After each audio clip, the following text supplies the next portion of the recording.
Chapter 337.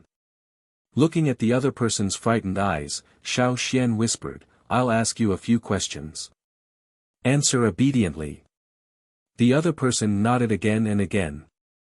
Xiao Xian loosened his grip on the other person's throat. Seeing the other person breathe a sigh of relief, he asked, "What is Dao Yu doing down there?" The other person suddenly looked up. Obviously, he did not expect Xiao Xian to directly mention Dao Yu's name. The fear in his eyes deepened. He was obviously very afraid of the name Dao Yu. Xiao Xian once again grabbed the other person's throat, as if to directly break it. The man nodded and shook his head, as if he had something to say, but could not make a sound. When Xiao Xian released him again, he coughed non-stop. "Speak. Here, die." The man's frightened eyes suddenly dissipated, leaving only a murderous look. He took a step back, twisted his body, and swept his leg like a whirlwind toward Xiao Xian. At the front of his leg, his toe was clamped with a sharpened bone. If it was cut, he did not know how much blood he would lose. However, Xiao Xian had long been prepared. He did not move forward, only his hand moved.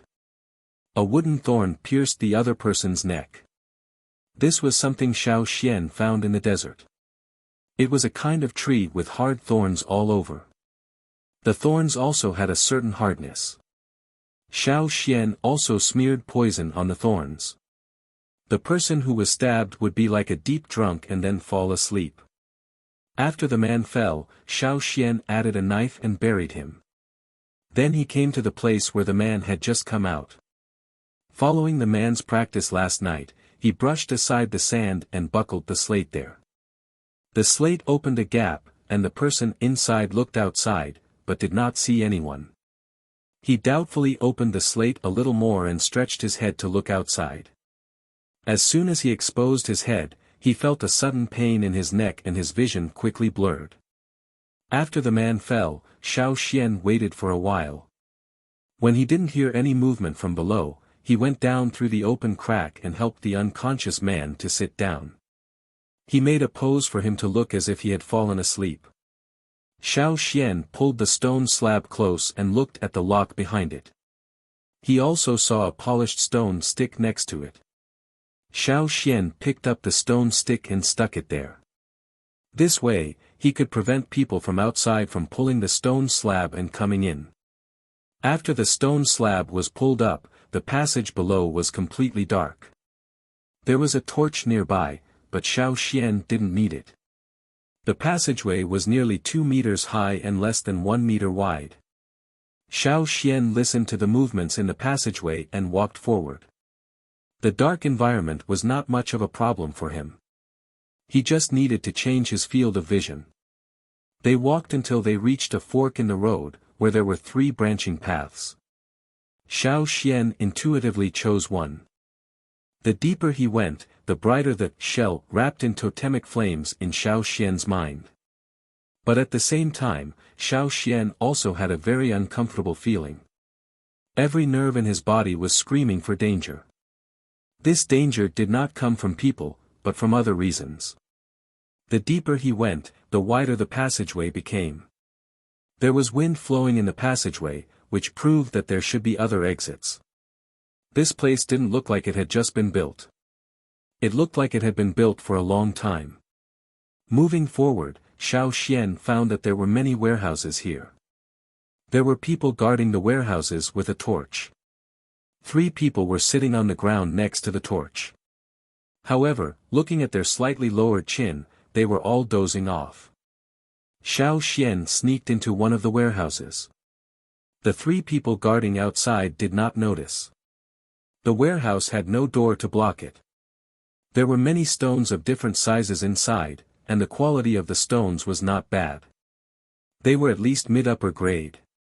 Xiao Xian's first thought was that this was the place where Baishur City stored stones to make stoneware. But thinking about it, it didn't make sense. There was no need to hide the stones so far away. They hid it so well, as if they had other plans. At this moment, Xiao Xian heard a noise outside. He hid behind a few stones, and then observed the situation outside through the gaps of the stones. A group of people came in from outside, holding torches to illuminate the inside. "Hurry, hurry, hurry, move a few more," someone said. "Move more. There are already a lot of stones there. Swordmaster told us to move, so let's move quickly. He's watching over there." The sound of stones being moved came from one of the warehouses outside. Someone said in a low voice, "I heard that a few more died. Their bodies are all rotten." Hiss. "Do you think we'll become like them? But as long as we survive these few days, we'll be able to improve. This is what Swordmaster promised. He will tell young master." Those people moved the stones and gradually left. It was dark outside again. The 3 guards outside talked for a while. One of them went to urinate and left temporarily. This was the place where the stones were placed, so they didn't dare to scatter them here. Of the remaining 2 guards, one yawned and continued to sleep. His spirit was particularly bad recently, while the other looked at his companion who was sitting on the ground and dozing off. The skin on his face began to fester, and his heart became more and more afraid. He knew in his heart that his companion would not last long. Just when he was upset, he suddenly heard the sound of stones falling. Startled, he went over to look but didn't see anything. He returned to his original place and continued to think. Xiao Xian had come out of the warehouse and quickly left. The sound of the stones falling to the ground was made by him. Xiao Xian remembered the direction of the people who moved the stones and went directly there. The sense of danger was getting stronger and stronger, which may be related to the cause of those people. What was hidden here? Was the Swordmaster, in those people's words, Dao Yu? Just as Xiao Xian continued to sneak in, Dao Yu looked at the small thing not far away, his eyes fanatical. Around Dao Yu, there were many large and small stones piled up. The stones were at least medium. This place was originally built by the Baishir city's former Baishir king to hide gems and also as a cemetery after his death. In order to build such a palace-like cemetery, hundreds of slaves died. The remaining slaves were all killed after the underground palace was built. Therefore, very few people knew about this place. Only the Baishir king who took over could know about it. Others, even if they knew that there was such a place, did not know the exact location. Later, the dead former Baishir king opened this place again and threw his deceased ancestors' bones and coffin into the corner. He also turned this underground palace into a place to hide stones. Because he knew a secret that the 3 major cities had been hiding. He also thought that one day, he could steal things from the 3 major cities. Unfortunately, before the former Baishir king could implement his ambitions, he was killed by a partnership. Probably, he never thought that the one who finally picked up the bargain would be the slave who followed him. There was more than one traitor. Of the 3 close guards, 2 betrayed and the only loyal one had been killed. Dao Yu looked at the thing that was not much bigger than a fist. It was the core seed that the Baishir king had been thinking about. With the help of Shi Shu, he stole it from the snowfield city when the tribesmen were causing trouble. Being allowed to leave the core seed, he was really ecstatic. The shiny weapons used by the 3 major cities, such as the armor and weapons used by the snowfield's young master that day, came from the core seed. The core seed could turn stones into ores, and then extract the needed things from these ores. These were all his in the future. This was Dao Yu's underground palace alone. Was he afraid of the Yanjiao tribe's revenge? At first, when he heard the news of the Yanjiao tribe, he was naturally worried. But with the enhancement of his strength, with more and more things in his hands, and knowing some secrets about the tribe's fire seed, he could not see the tribesmen. The slave owners would be the future overlords. And he, Dao Yu, would also try his best to become a slave owner. Thinking that Xiao Xian had such an ability, Dao Yu's mood suddenly became hazy, but soon became happy again. With Baishir City and the core seed, he did not have to be afraid. If he really could not solve the difficulties, he could still go to Shirshu. There was a cleansing in the desert. After this cleansing was over, there may be no 3 major cities. As for how many other cities could exist, Dao Yu did not know. However, Loya city may continue to exist, and the Baishur city that Dao Yu took over. No, it could not be called Baishur city in the future. It had to be changed. Dao Yu, who was fantasizing about a better future, did not know that the most unpleasant person was coming to his side. Chapter 338. Dao Yu piled up the stones around the core seed, leaving only a narrow aisle to go directly to the core seed. At this time, Dao Yu was standing in this aisle. The others did not quite understand the use of these stones, nor did they know what the one in the middle was. Only in Dao Yu's vague explanation, they knew that it was a dangerous thing. They did not recognize the value of the core seed, so they were not willing to approach it. Looking at the increasing number of stones piled up here, Dao Yu's face became more and more happy. Looking down at his palm, the original deep bone injury, after drinking the medicine, had been a lot better. His own recovery ability was also strong. The skin and flesh of the injury had regenerated. After 2 days, it would grow well. If it was another 5 or 6 days, it would certainly be completely healed. Well, this is it for the time being. Dao Yu said to the people who carried the stones. At first, there were 50 slaves sent here by Dao Yu, but after a few days, there were only 30 people left. Especially in these 2 days, there were a lot of deaths. Hearing Dao Yu's words, the other people's hearts relaxed. The work here was finally done. The task was completed and they were waiting for the reward. Dao Yu called the people in the underground palace to come here and took out a pottery jar. After opening it, they could smell a burst of wine. For the slightly lower level slaves, wine was a luxury and could not be tasted often. For the lower levels, they may not be able to taste it in their lifetime. After smelling the wine, some people swallowed hard, their eyes staring straight at the jar in Dao Yu's hand, envious. It was said that only high-level slaves and slave owners could often drink it. Regardless of whether it was good or not, this was at least a symbol of identity. Looking at it made people's hearts itch unbearably. Dao Yu took in the other people's expressions and smiled. Well, are you all here? Should be. Someone said, somewhat impatiently. Dao Yu looked at the people who had gathered, counted them, and asked what happened to the missing people. He knew who had been dragged out, but after counting, there were still 2 people missing. One was the person who dragged the body out and did not come back, and the other was the guard at the exit. Would you like me to go over there and look? Someone said. Dao Yu thought for a moment and shook his head. Forget it. Don't worry about them. Let's drink first. It's been hard on everyone these days. I specially asked for a jar of wine from the young master for everyone to drink. Hearing Dao Yu's words, the other people's hearts were also happy.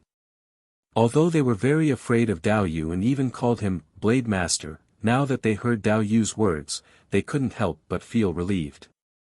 The fear of the past few days also dissipated a lot. As for the 2 who didn't come, none of them wanted to leave. If they didn't get any benefits after leaving, it would be a huge loss. Dao Yu lifted the wine jar and took a sip himself. After drinking, he smacked his lips as if he was savoring the aftertaste, making the others envious.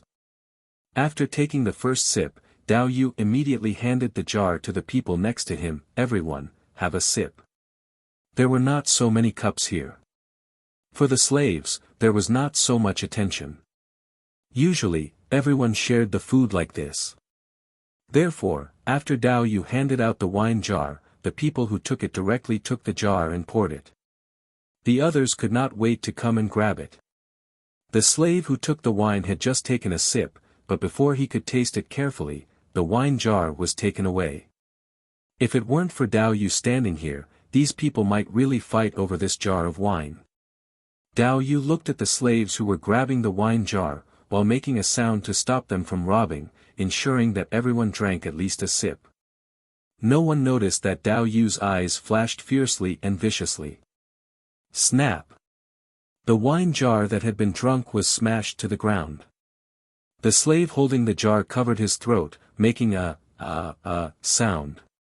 Blood flowed from his mouth, and his legs seemed to not listen to him. Soft, he staggered a few steps and fell to the ground. One by one, the slaves fell down. Some people reacted to the wine they had just drunk, but it was already too late. Dao Yu quietly stood next to them, watching them fall down one by one. His breathing stopped. A slave who was vomiting blood crawled toward Dao Yu, his eyes full of unwillingness. It seemed that he wanted to drag Dao Yu to hell together. Unfortunately, his arm had not yet touched Dao Yu's foot when it powerlessly hung down, no longer making a sound. Dao Yu contemptuously laughed and kicked. Seeing that the person did not respond, he should have already stopped breathing. However, he was not at ease. The poisoned people fell to the ground one by one in the chest, crushing their sternum. After determining that there was no possibility of survival, he went to the exit. There should be a guard who had not come over, and it seemed that there was also a slave. In short, they all had to die. He would not let go of anyone who knew the secret here. Even the birds that he rode from Baishur city stopped in one place. After sending the birds back, he walked over on foot and did not let the birds follow him.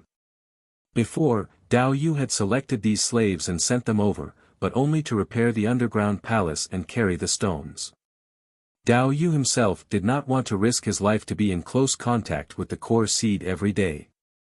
He would die. When he stole the core seed, one of his arms was almost wasted. Naturally, he did not want to try a second time. Since he did not want to die, then let others die. Now that these projects had been initially completed, there was no need for those slaves to survive. If there was a need in the future, he could send a group of people over. There were many slaves in the desert, especially now in this chaotic time. Dao Yu did not care about the life and death of these slaves. Although Dao Yu himself was a slave, he did not look at the other slaves.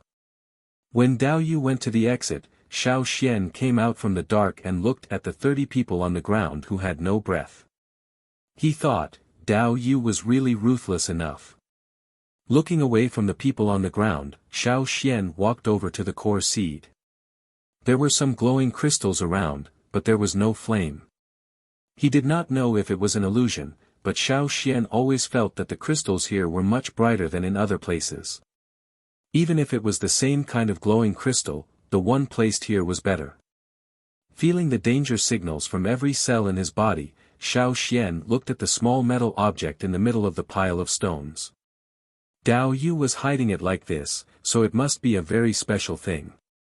Xiao Xian's heart moved. Was it related to the metal? The closer he got, the more Xiao Xian could feel the burning tingling in his arms, face and other places. No, not every part of his body could feel the pain. Xiao Xian took off his outer layer of clothing, revealing the worm skin clothing he was wearing. It was the skin of the big worm that he had picked up when he went to Eagle Mountain with Cha Cha. At this time, there was no pain in the places covered by this worm skin. Thinking of something, Xiao Xian quickly took off the worm skin he was wearing. No matter what, he would take this thing and not leave it to Dao Yu. Quickly rushing over, Xiao Xian wrapped the small metallic object with his insect skin coat. He wrapped it around a few times so not a single seam was exposed. Sure enough, the tingling feeling quickly disappeared. After wrapping it, Xiao Xian put the thing in the animal skin bag and hid it close to his body. Since the worm's skin had been well isolated from this crisis, there was no danger in keeping it close. After hiding it, Xiao Xian jumped lightly and turned over to hide behind a big stone. A few seconds after Xiao Xian hid, Dao Yu rushed over like the wind. When he arrived at the exit, he wanted to kill the sleeping slave. However, he found that there was something wrong with the man. Taking a closer look, Dao Yu's heart was even more suspicious. The slave didn't seem to be too tired and fell asleep. It was more like a trick. Moreover, Dao Yu also felt the disappearance of the core seed. Within the range of this underground palace, the threat of the core seed could naturally be felt. When this threat suddenly disappeared, it must be that something had happened to the core seed. After killing the slave, Dao Yu rushed back to take a look. Sure enough, the place where the core seed was originally placed was empty, and there was no shadow around. Dao Yu glared, incredulously looking at the empty place. The blue veins on his forehead violently jumped, his eyes red, and he issued an angry roar. Under the rage, Dao Yu did not care about anything else. Venting his anger, he slapped a stone pillar that supported the underground palace. The place where he hit suddenly appeared with a clear palm print. At the same time, the pillar body also cracked with a clear crack. The whole underground palace shook, and stone chips and dust constantly fell from the top. Chapter 339. Dao Yu was trembling with anger, his whole body twitching slightly. One was the pain. After all, his injuries had not been completely healed. However, the most important thing was the anger that was rising in his body. Compared to the anger of losing the core seed, the pain was naturally not a big deal. There was no one else here, only Xiao Xian and Dao Yu. The more Dao Yu was like this, the more Xiao Xian was convinced of the preciousness of the thing that he had just obtained. He was determined to keep it well, to give it to anyone but Dao Yu. Xiao Xian could hear Dao Yu's rough breathing, like a raging flame bull. Just as Xiao Xian was about to go out and clean up the house, he felt a change. There seemed to be some invisible energy rioting around, and it was Dao Yu who was standing there. This kind of rioting power made Xiao Xian feel very bad. Looking through the gap between the stones, Xiao Xian saw Dao Yu's appearance at this time. Dao Yu's coat had been broken, and he could see countless fine lines from his head to his torso and arms, just like his meridians. These fine lines still extended, covering Dao Yu's body. Not only that, but these fine lines were also like his meridians, sometimes thick and sometimes thin. Dao Yu felt that such a change was a good thing. He could feel the power flowing in his meridians, his body was strengthening, and changing in a good direction. Only at this moment, Dao Yu did not have too much thought to feel such a change. He was still in the rage of losing the core seed, and the anger made his thinking not so clear. For a moment, he did not think deeply about the results and significance of such a change. What surprised Xiao Xian was that there was a chain-like pattern on Dao Yu's neck, which was the slave pattern of Baishir City. After unlocking the high-level slaves, the slave pattern on their body would also change, not as much as the low-level slaves. At this moment, Xiao Xian felt that the chain on Dao Yu's neck seemed to be tightened, and the bulging muscles made Dao Yu's whole person look like he had swelled up a circle. Dao Yu's change continued, and the airflow around his body was surging wildly. With a roar, the chains were tightened, and tightened again. Almost all the bones in Dao Yu's body, such as his sternum, spine, limbs, knees, elbows, and so on, were making a ringing sound, like a rattlesnake shaking its tail. On the other hand, Dao Yu's seriously injured arm was rapidly recovering, as if reborn. His heart became even stronger, and the blood in the meridians in his neck flowed rapidly. His muscles seemed to expand in rhythm with his heartbeat, protruding outwards. Suddenly, Xiao Xian heard a bang sound, as if a chain had been broken. At the same time, the chain pattern on Dao Yu's neck was really broken, and like melting, it gradually dissipated and disappeared. The corners of Xiao Xian's eyes twitched, and he couldn't help but reveal a look of surprise. He once asked Su Gu, could the enslaved slaves break free from that kind of shackles? Su Gu said that it was possible, but the probability was very low. To be able to do it to that extent, one must be a genius character. Not only was his talent extremely high, but there was also a certain amount of luck. That was not something that anyone could do, not even 1 in 10,000. Now, there was such a person in front of Xiao Xian, and he did it. In Xiao Xian's mind, there was a fire that did not belong to the slaves. It was not the totem flame of Yanjiao, nor was it the dual-colored flame of the slave owners. In any case, this was an independent flame, out of the scope of the slaves. This was the reflection of Dao Yu's source of power at this time. At this moment, Dao Yu was like a glaring Azura, with the power of a demon. The power fluctuations that broke out made Xiao Xian's face become unusually dignified. Boom! Dao Yu punched the side of the stone pillar, his eyes with a destructive madness, as if he had lost his mind. The underground palace shook even more, and the stones fell with the dust. It couldn't go on like this. Xiao Xian instantly mobilized the power of the totem to the peak. The totem flame in his mind violently rolled, and his blood seemed to boil with the appearance of the totem pattern. His whole body's momentum was like a surging river, resolutely moving forward. It seemed that even if he was facing a thick wall, he would break it hard. Compared to Dao Yu, who had just broken through the shackles, it was not weak. So what if Dao Yu broke through the shackles? He would still kill him. Almost at the moment when Xiao Xian rushed out, Dao Yu's madness shifted the target. From the side of the stone pillar, he moved to Xiao Xian's body, his eyes locked on Xiao Xian's body. At this moment, in Dao Yu's vision, the surrounding stones, corpses, and even the whole underground palace had all retreated. As far as his line of sight, there was only Xiao Xian left, the person who stole the core seed and broke his dream. Seeing Xiao Xian rushing over, Dao Yu did not avoid it. His body flashed, directly facing Xiao Xian. When he jumped up, the stone slab under his feet could not withstand the sudden impact. It cracked into pieces of different sizes, and the stone chips rose like a mist. The dense fist shadows intertwined, and the air seemed to be compressed by a heavy hammer. The shock ripples visible to the naked eye spread out layer by layer, shaking off the stone chips and dust that fell from the top. In a face-to-face encounter, it was unknown how many times they had fought. Waiting for him to fall from the air, Xiao Xian rushed up, rushing straight to Dao Yu. The surrounding airflow seemed to be driven by Xiao Xian, pressing toward Dao Yu. The fist had yet to arrive, but the oppressive air, which was like an army passing through, had already rolled over, clearly showing the power contained in it. In the face of Xiao Xian's attack, Dao Yu, with absolute confidence, did not avoid it. His ankle once again suddenly rotated to meet the attack, and the ground cracked into pieces of stone slabs shattered. In Dao Yu's mind, as long as he broke through the shackles, he would reach a height that others could hardly reach. It was just a tribal kid.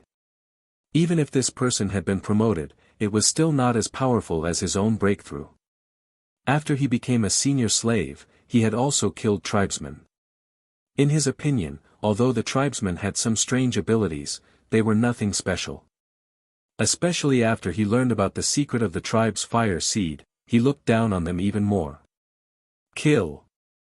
He wanted to kill the person who stole the core seed. In the air, there was a series of roaring sounds, like rolling thunder, like the beating of war drums.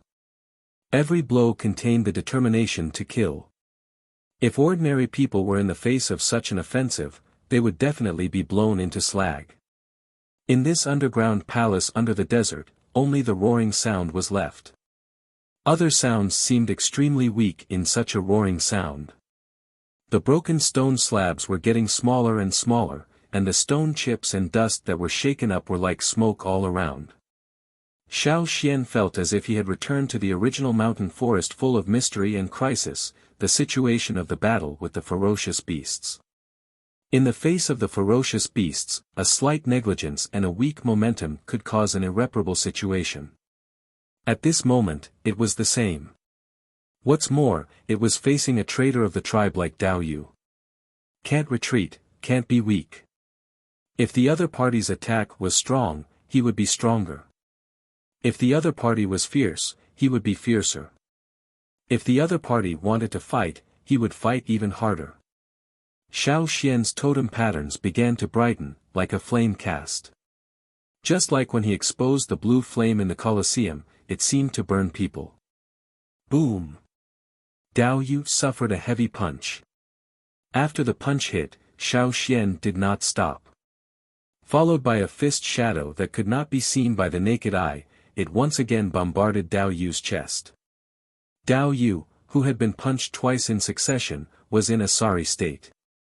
He flipped upside down in the air and fell heavily to the ground, continuing to slide back for a while before stopping.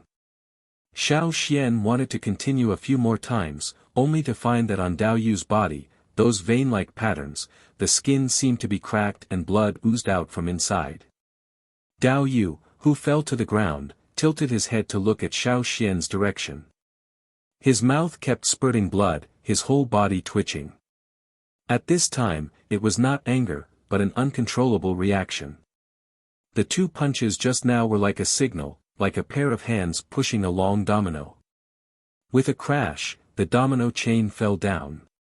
Dao Yu's sharp and unstoppable aura had declined to a terrible degree. Blood splashed out from the veins on Dao Yu's face. Because of the pain, his expression was distorted, looking more and more ferocious. His eyes were full of disbelief. Breaking through the shackles, he actually lost. If he was given 2 more days, no, as long as 1 day was enough, he would stabilize the power in his body and prepare well. He would definitely be able to beat this kid, he would definitely be able to, he couldn't let this kid steal the core seed. It was his own, Dao Yu's alone. He also wanted to build his own desert city, become a slave owner, and become an overlord. How could he die like this? Not reconciled. He was not reconciled. Lose to anyone, but not to this kid. No. Dao Yu's eyes were wide open, staring at Xiao Xian who was coming towards him. The stone chips and dust had fallen. His vision, which should have been clearer, had become blurred. He felt that the power of his whole body was sharply reduced.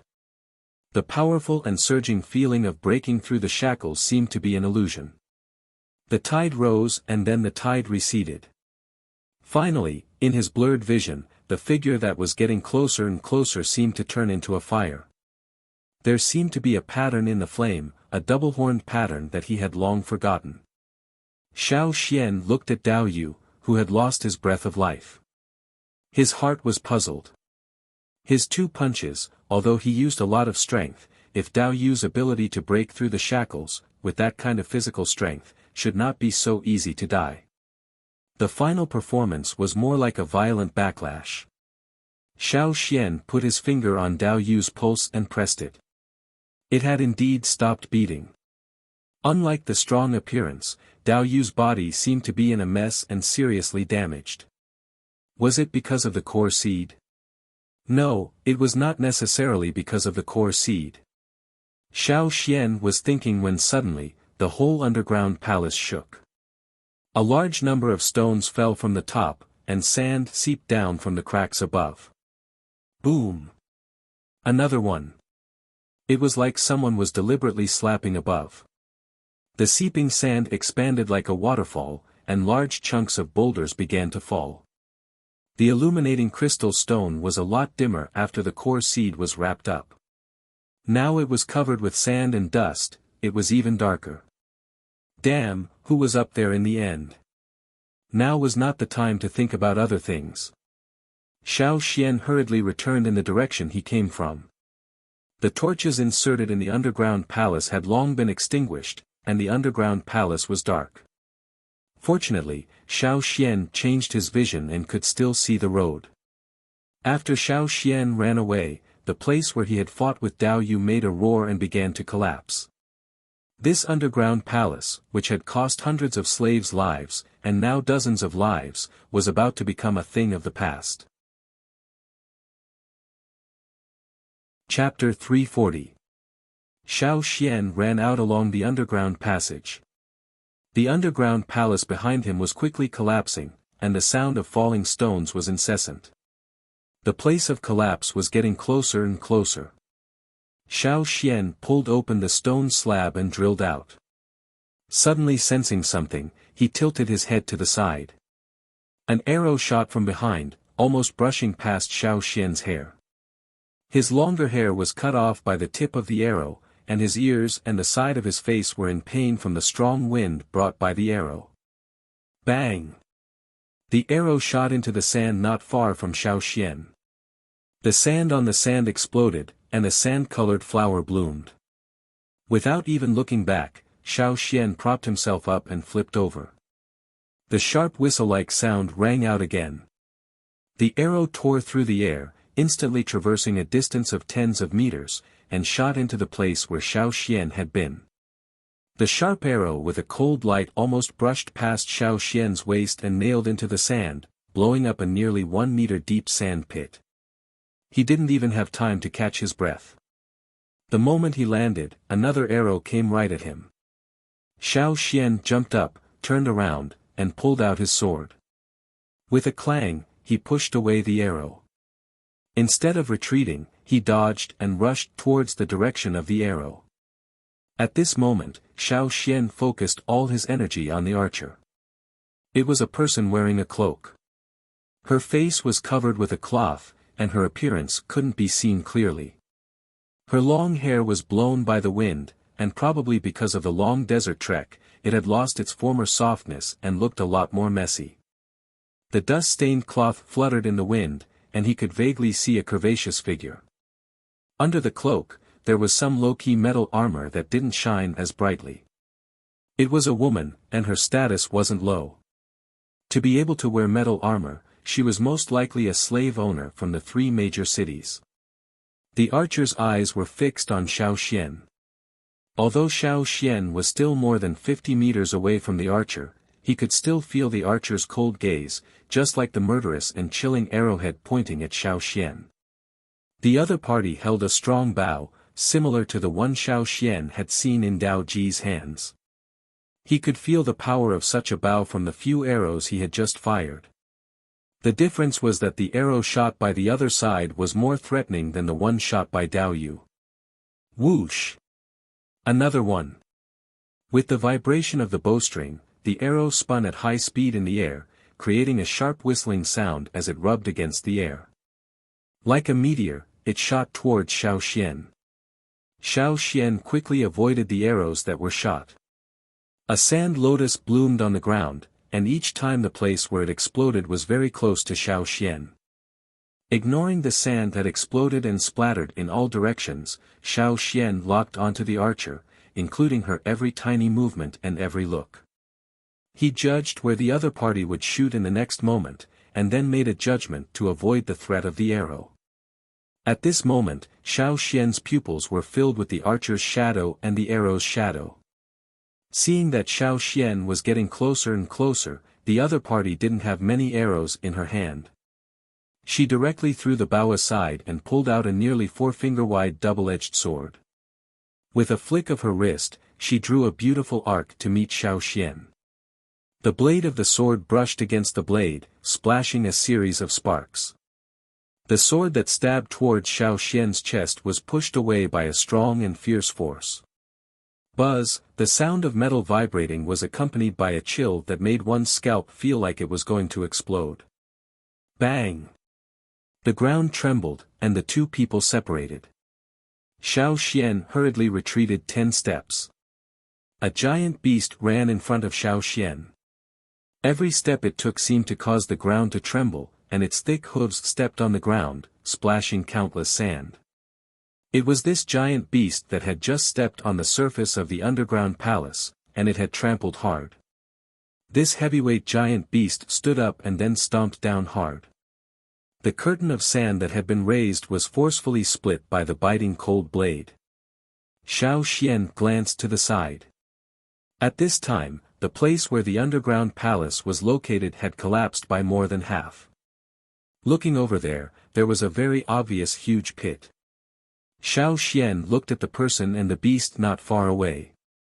He had never seen this giant beast in Beast City, but he could see that it had been enslaved.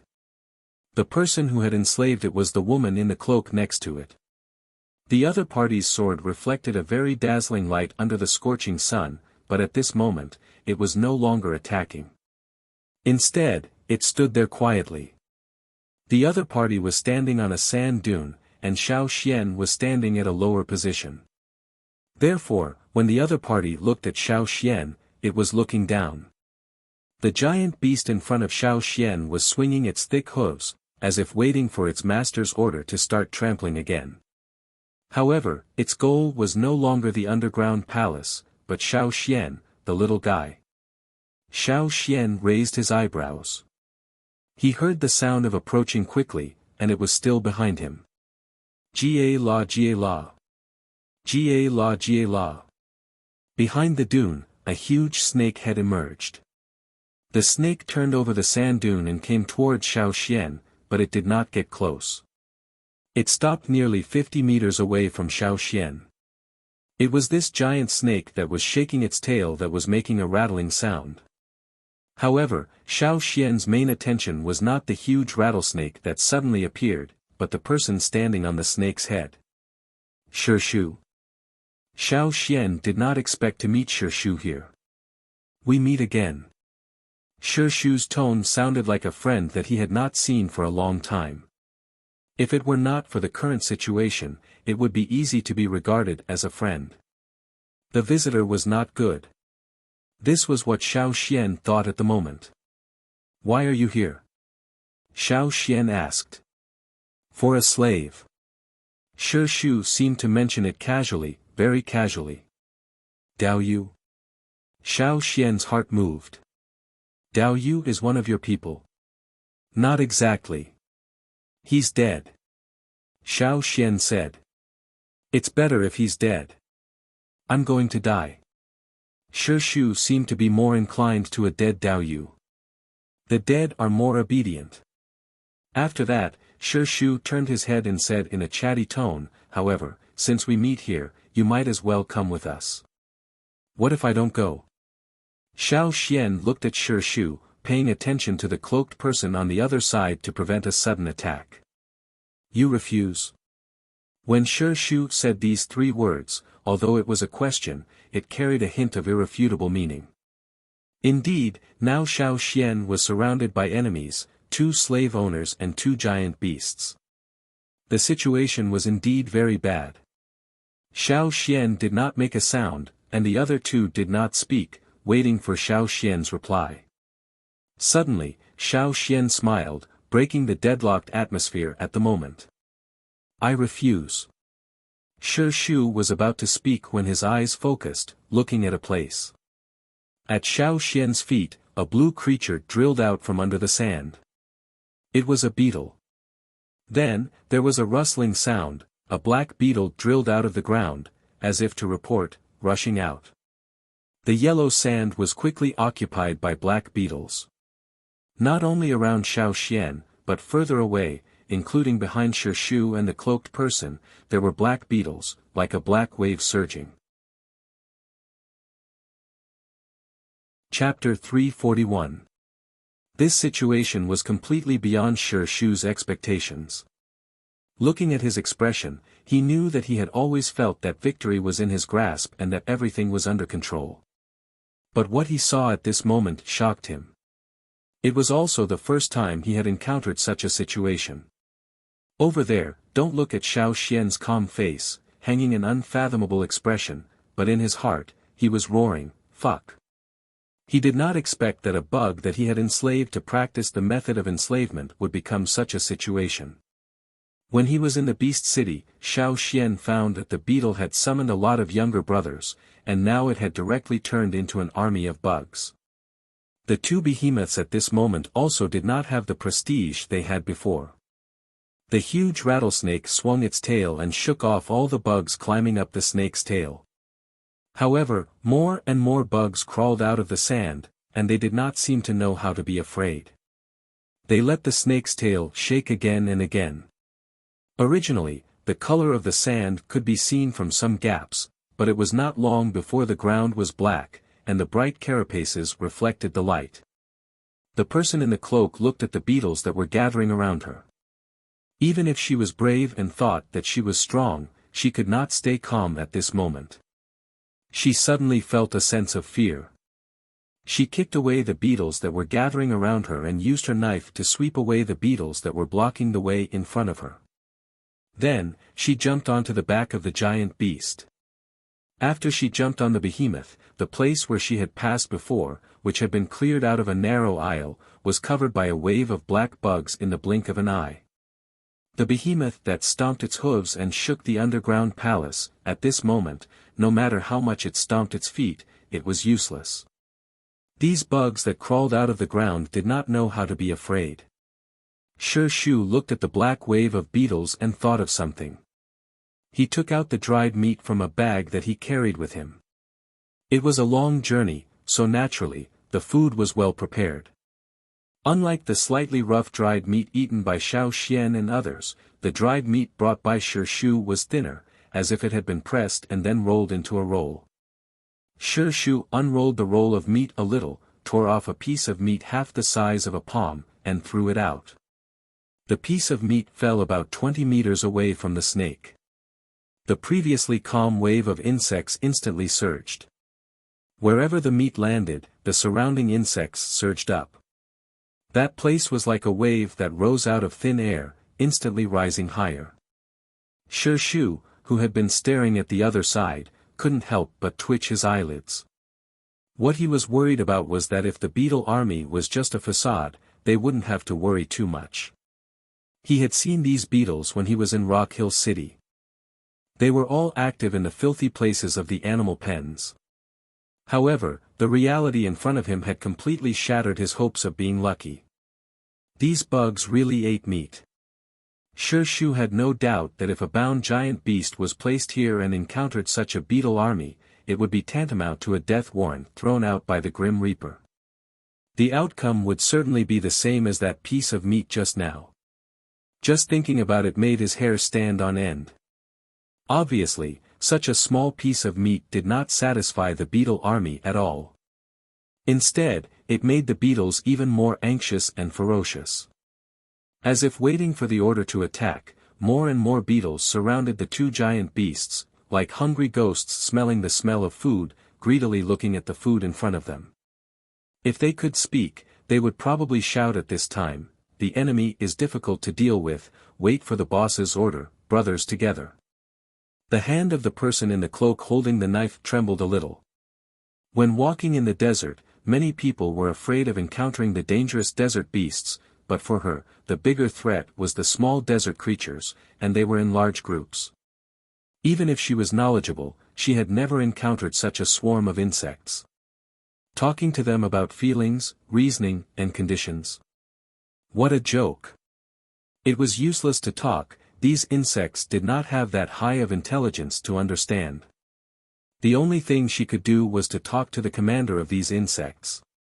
The person in the cloak looked at Shu, moved her gaze to Xiao Xian, and finally stared at the blue beetle at Xiao Xian's feet. If she hadn't dropped the bow and arrow just now, if she could have killed the big blue beetle, how would the situation have changed? Almost at the moment she had the intention to kill, Xiao Xian looked over there. Meeting Xiao Xian's eyes, the person in the cloak felt a chill in her heart. She glanced at Shu and saw Shu shake his head, so she temporarily suppressed the thoughts in her heart. This person's perception was too keen. If he didn't succeed in one move and this brat fought with all his might, then both sides might suffer. She didn't want to risk her life here.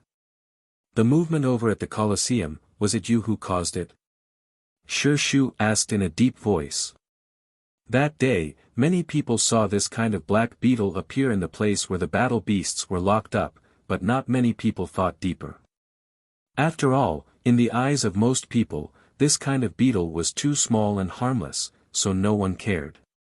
Xiao Xian did not refute, nor did he admit it. He just sneered, "You say it as if you are innocent. The war in the desert was caused by you, right? You sent people to kill the Baishur city lord, right?" Shu just smiled, neither denying nor admitting it. "Forget it. That's it for today. I didn't expect you to have such ability. However, if you have something to look for me, you can go to Rock Tomb City." Shu said as he threw a golden metal plate to Xiao Xian, with the logo of Rock Tomb City on it.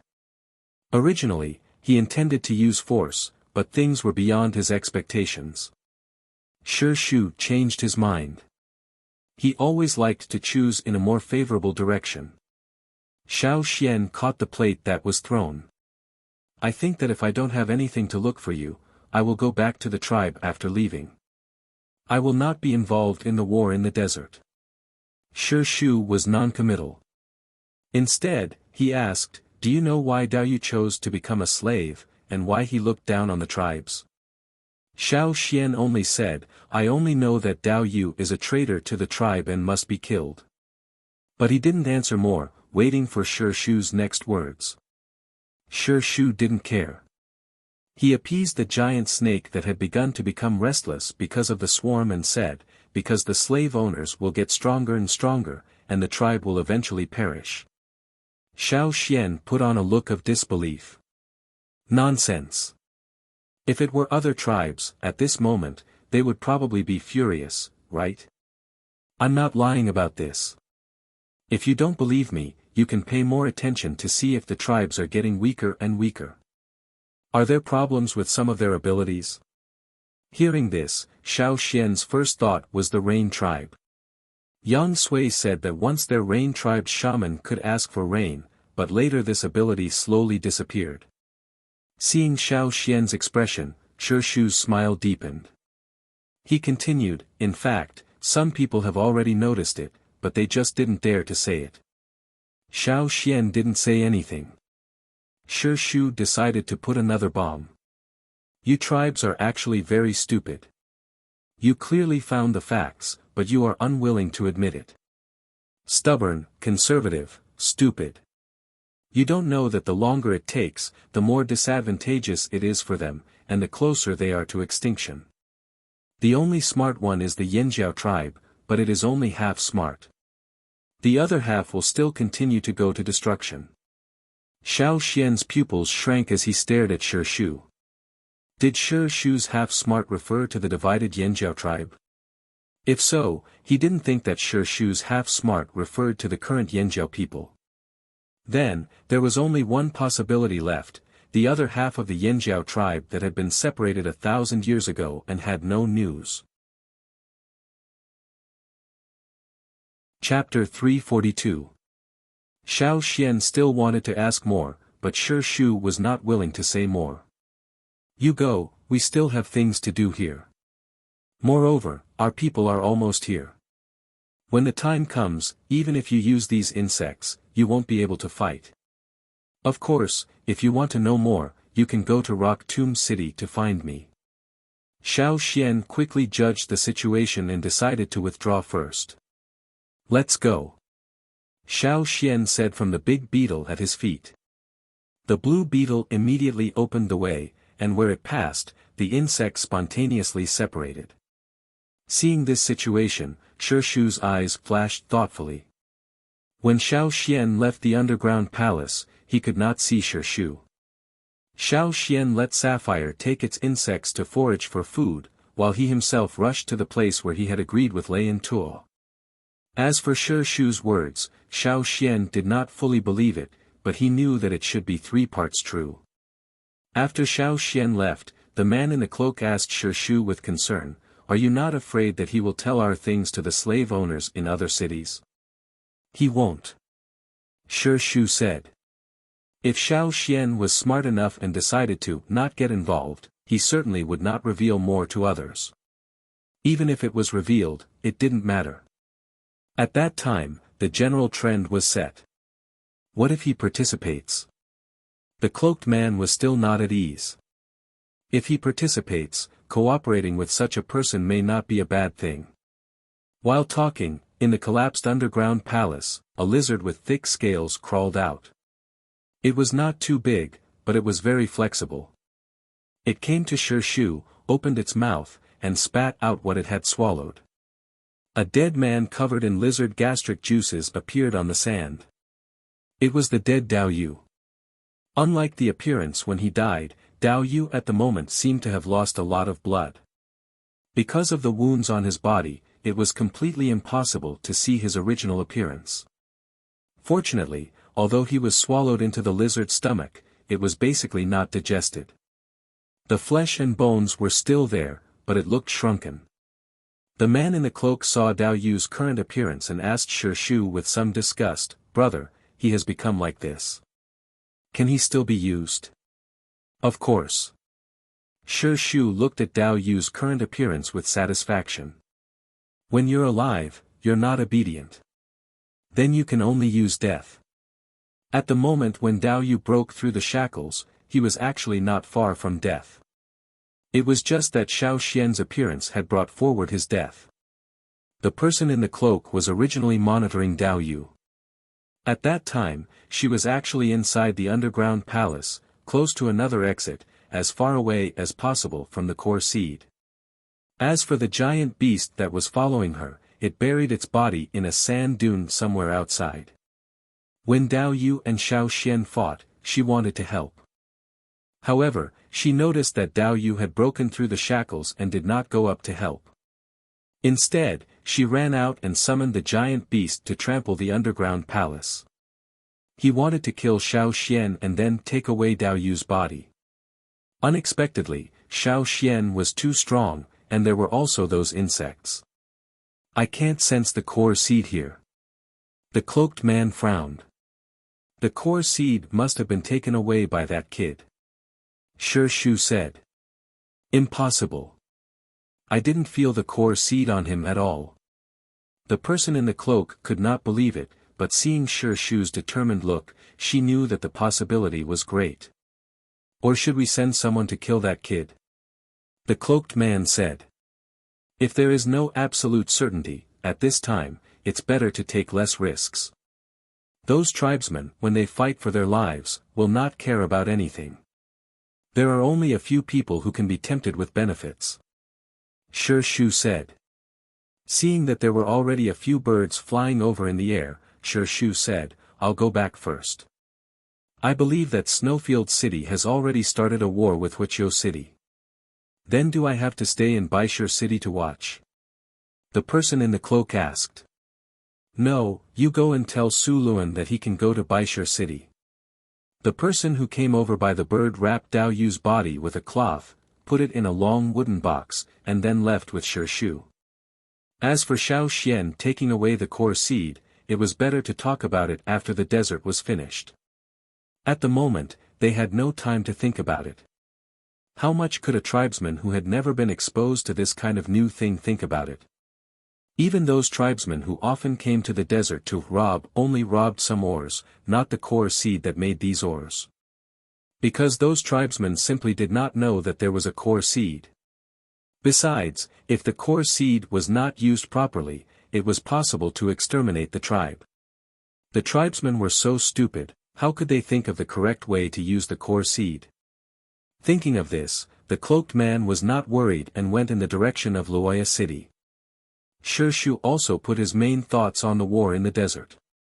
At this time, whether Rock Hill City's plan that had lasted for 3 generations could succeed or whether Rock Hill City could unify the desert depended on this big storm.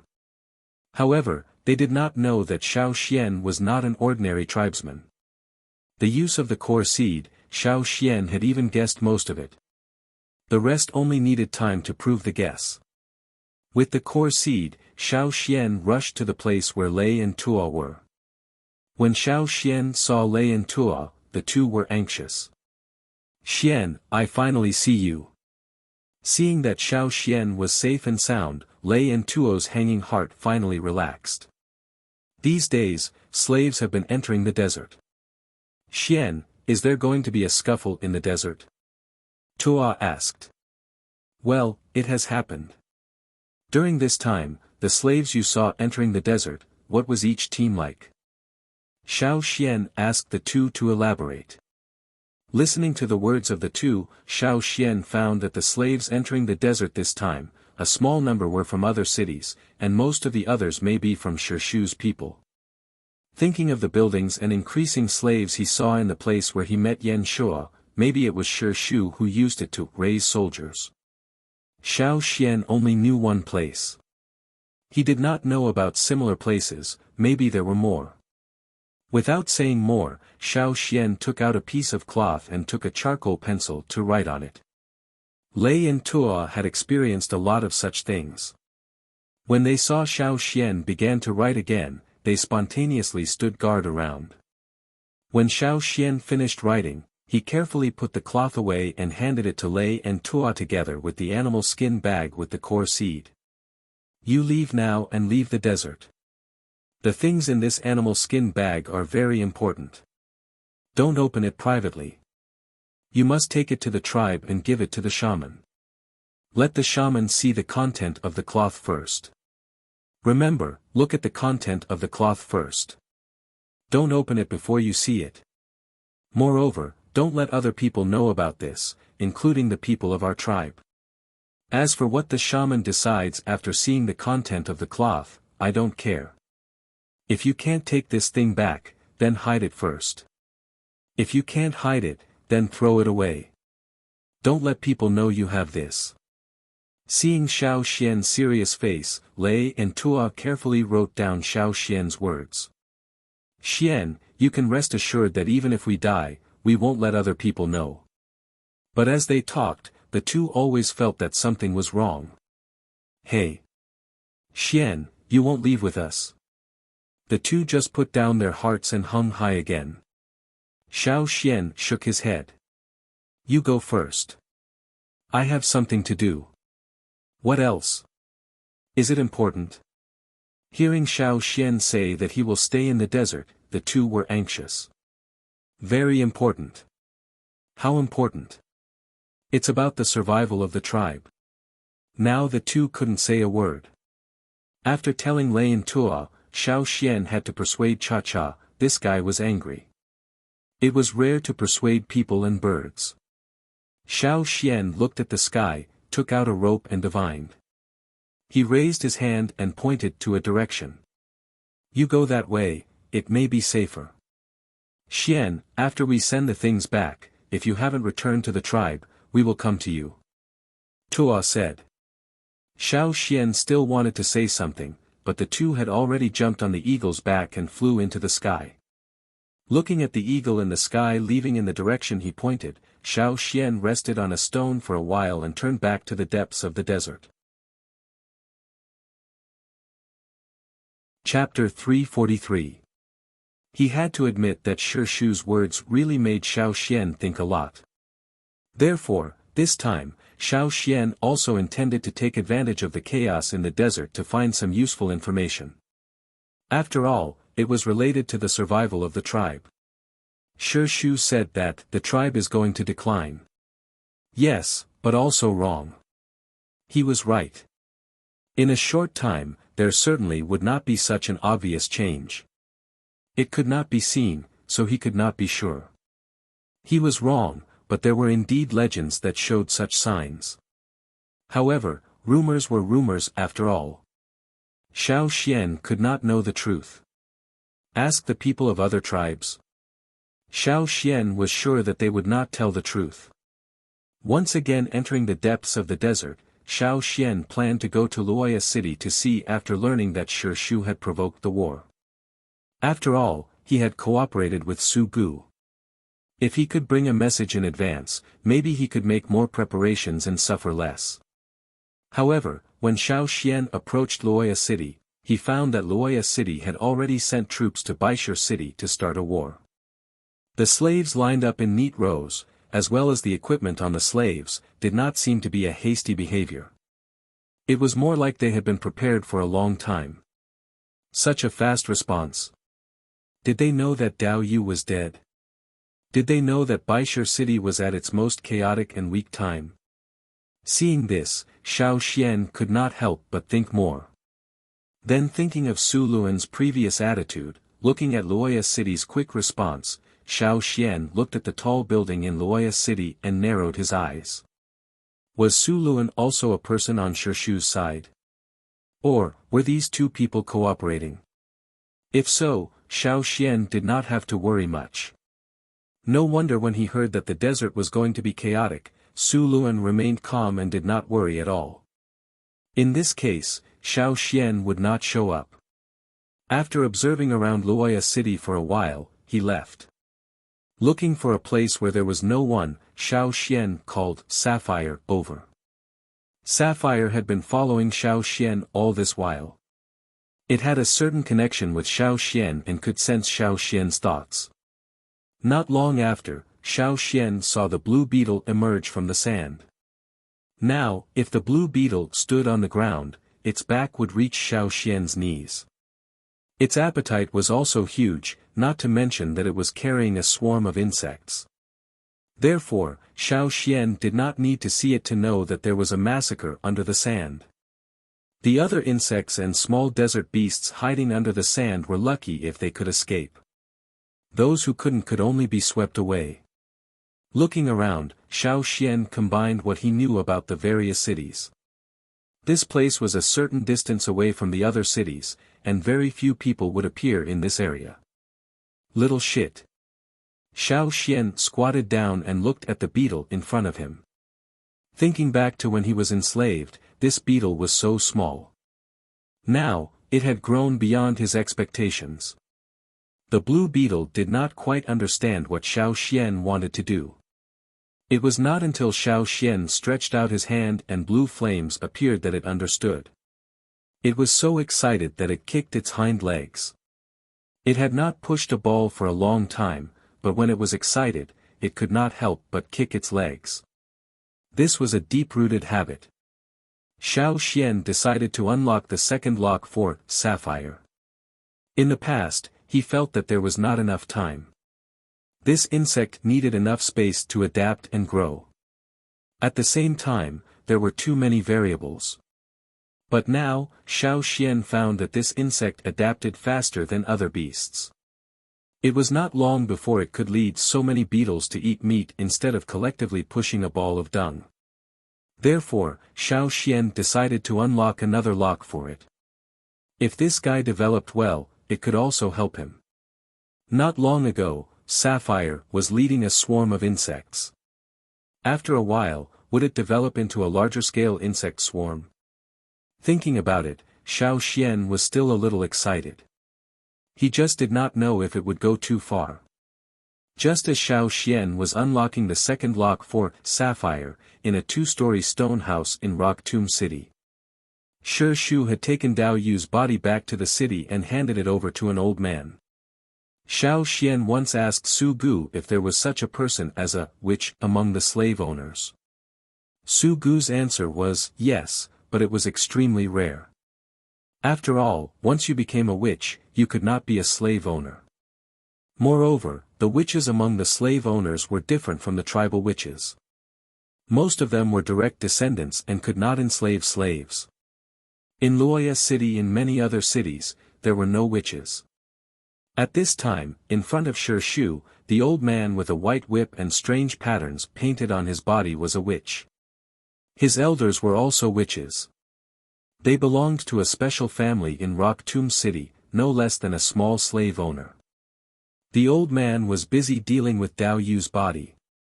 While he was busy, he was also amazed. Sure enough, a slave who broke through the shackles. This bone is hard. Very good, very good. If there were more slaves like this, it would be even better. Shi Shu, who was sitting quietly on the side, suddenly said, "Witch, what do you say, how about I enslave a few insects?" The busy old man was pulling out the internal organs from Dao Yu's body, thinking about when to find more powerful slaves.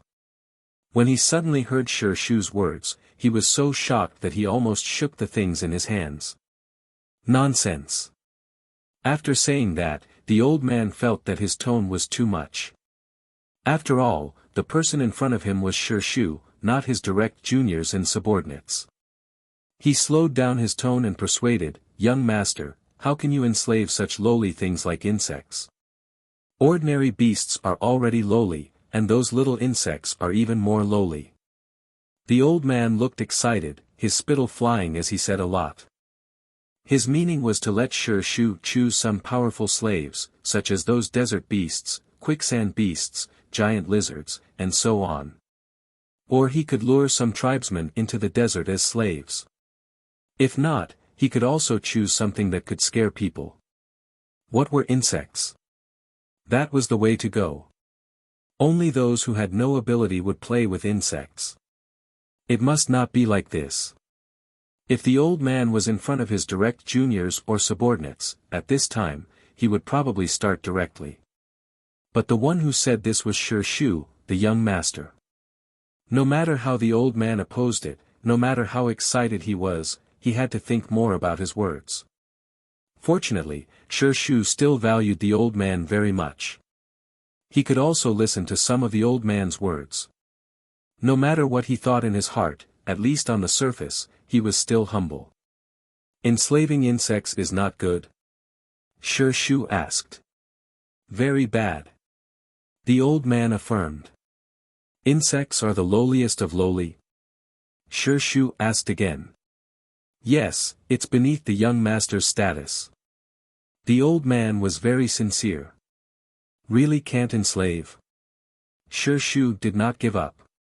Young master, please reconsider. The old man threw the things in his hand into the container next to him. He did not bother to wipe his hands. He gave Shi Shu a big salute and seriously persuaded Shi Shu, hoping that the young master could throw away this bad idea. Shi Shu looked at the old shaman who bowed in front of him. This person was good at everything and had enough ability. Otherwise, he would not be so valued by his grandfather, father, and himself. But he was a little too stubborn. Once he decided on something, he would not change his mind. He did not expect that just mentioning the insects would cause such a fierce reaction. Therefore, Shi Shu did not say much. He sighed and said, forget it. He did not say anything about Xiao Xian's insects. It was useless to say it. Instead, it would make the old shaman say more and waste his breath. When the old shaman heard Shi Shu's words, his hanging heart was put down. He had always disdained those little things that could be crushed with one finger, especially those without wisdom and were not smart. The old man, who thought that his persuasion was successful, straightened up and continued to work. He applied the medicine to the corpses that had been almost processed and then placed them in a room. When the medicine dried, he wrapped them in a cloth and placed them in a wooden coffin. Since Shi Shu's grandfather's generation, he had been collecting the corpses of dead high-level slaves and making them into corpse slaves. This was a secret technique that several generations of shamans exhausted their efforts to explore and research. Now, in the underground palace where the corpse slaves were placed, there were already thousands of corpse slaves. Once the war broke out and reinforcements were urgently needed, these corpse slaves would be used. This was also a hidden card in Shi Shu's hand that was not known to outsiders. By the way, young master, the tribesman you said had great potential, will he really come? The old man asked. He will definitely come. Shi Shu was very confident about this. If he doesn't come to me, who can he find? Shi Shu, who thought that he had dug a hole and waited for people to jump in, did not expect that Xiao Xian did not intend to come directly to Rock Tomb City, but went to another city. Chapter 344.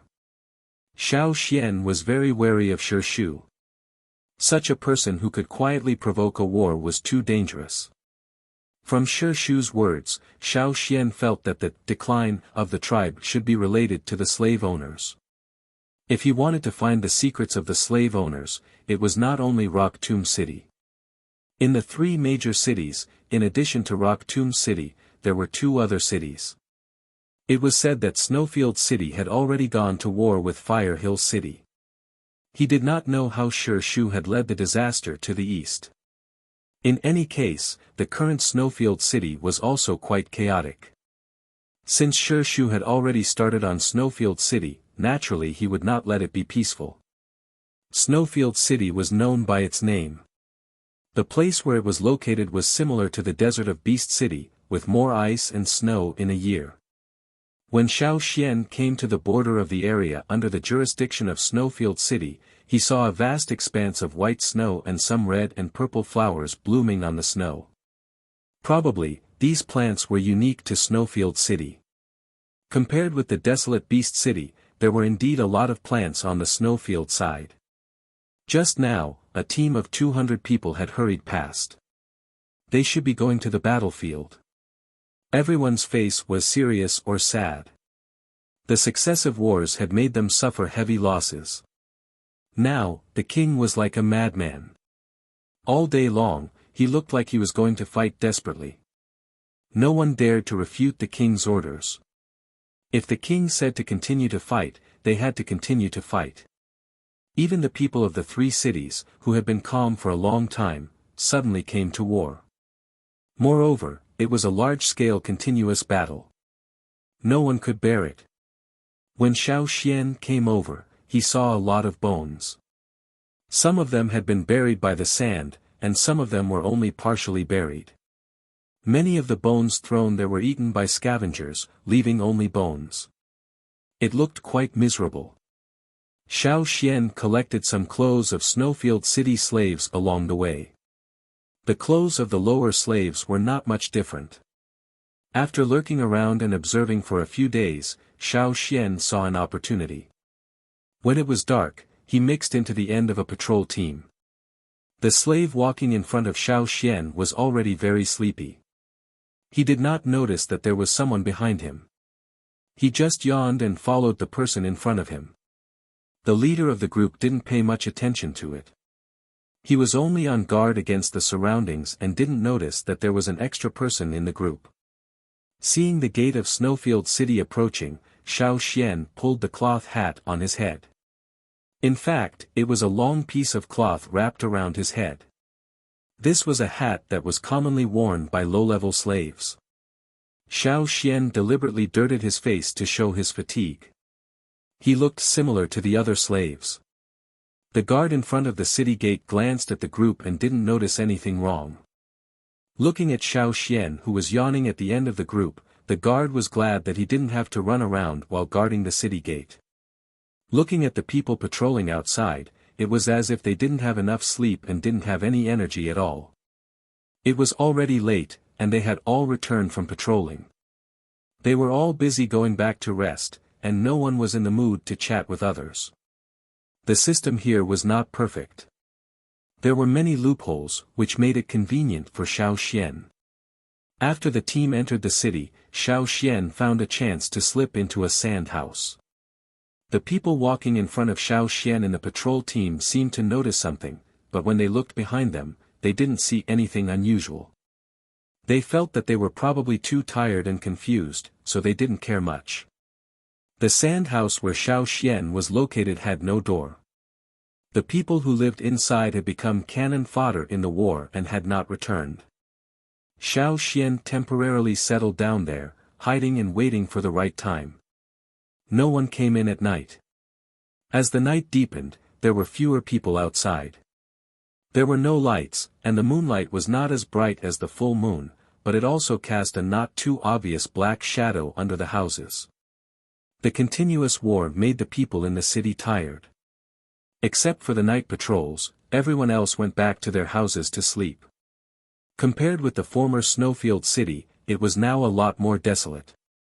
Xiao Xian came out of the sand house, avoiding the people patrolling the city, and sneaking into the center of Snowfield City.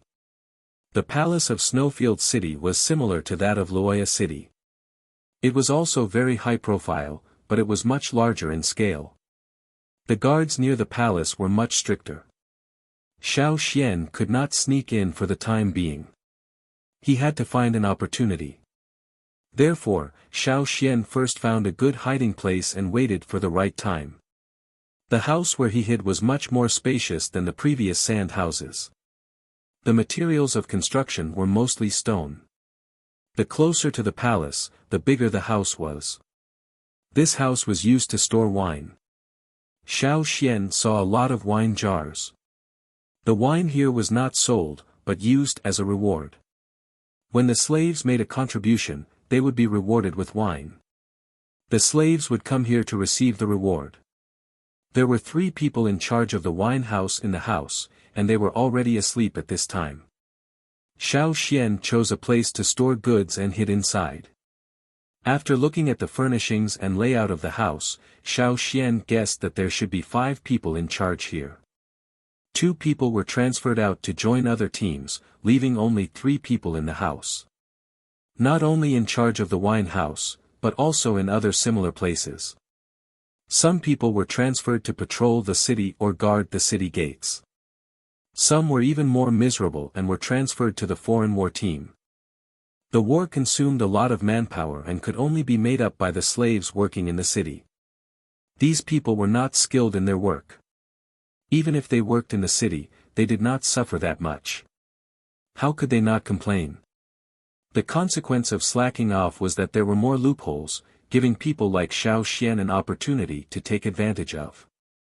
Those wine glasses looked like they had not been used for several days, indicating that the people who came to receive the reward had not appeared for several days. Thinking of the war in Snowfield City that he had heard before, Xiao Xian also understood that if they were defeated in succession, where would the reward come from? Even if there were people who made meritorious service, the slave owners would not be in the mood to reward them since they were defeated overall. Having been on the road, hiding, and guarding, Xiao Xian was also tired. It was rare to find a temporary place to settle down. He intended to take a good rest and replenish his seriously exhausted mental strength. Of course, even if he fell asleep, the necessary vigilance was also necessary. It was impossible to sleep deeply. He came to Snowfield City with the purpose of finding the history of Snowfield City. Luoya City had a place dedicated to history. Su Gu had told Xiao Xian.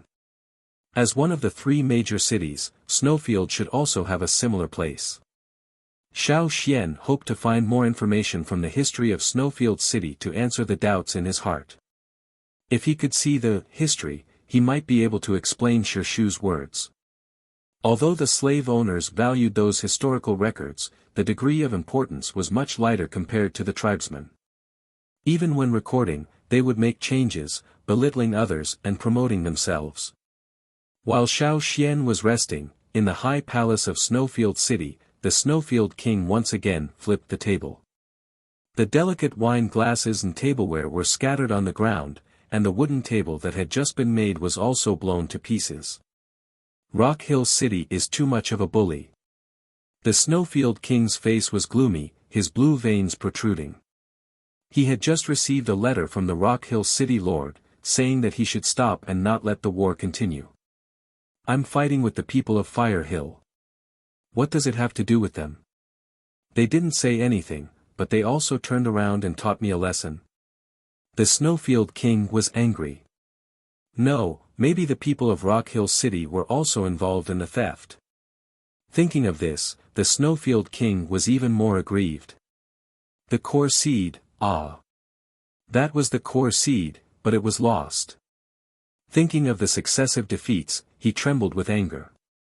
At first, he was angry with the tribesmen and wanted to kill the desert tribesmen. However, he got the news that the tribesmen had long slipped away. He then took back all his energy to deal with others. As for the tribesmen, those timid little minions could be dealt with later.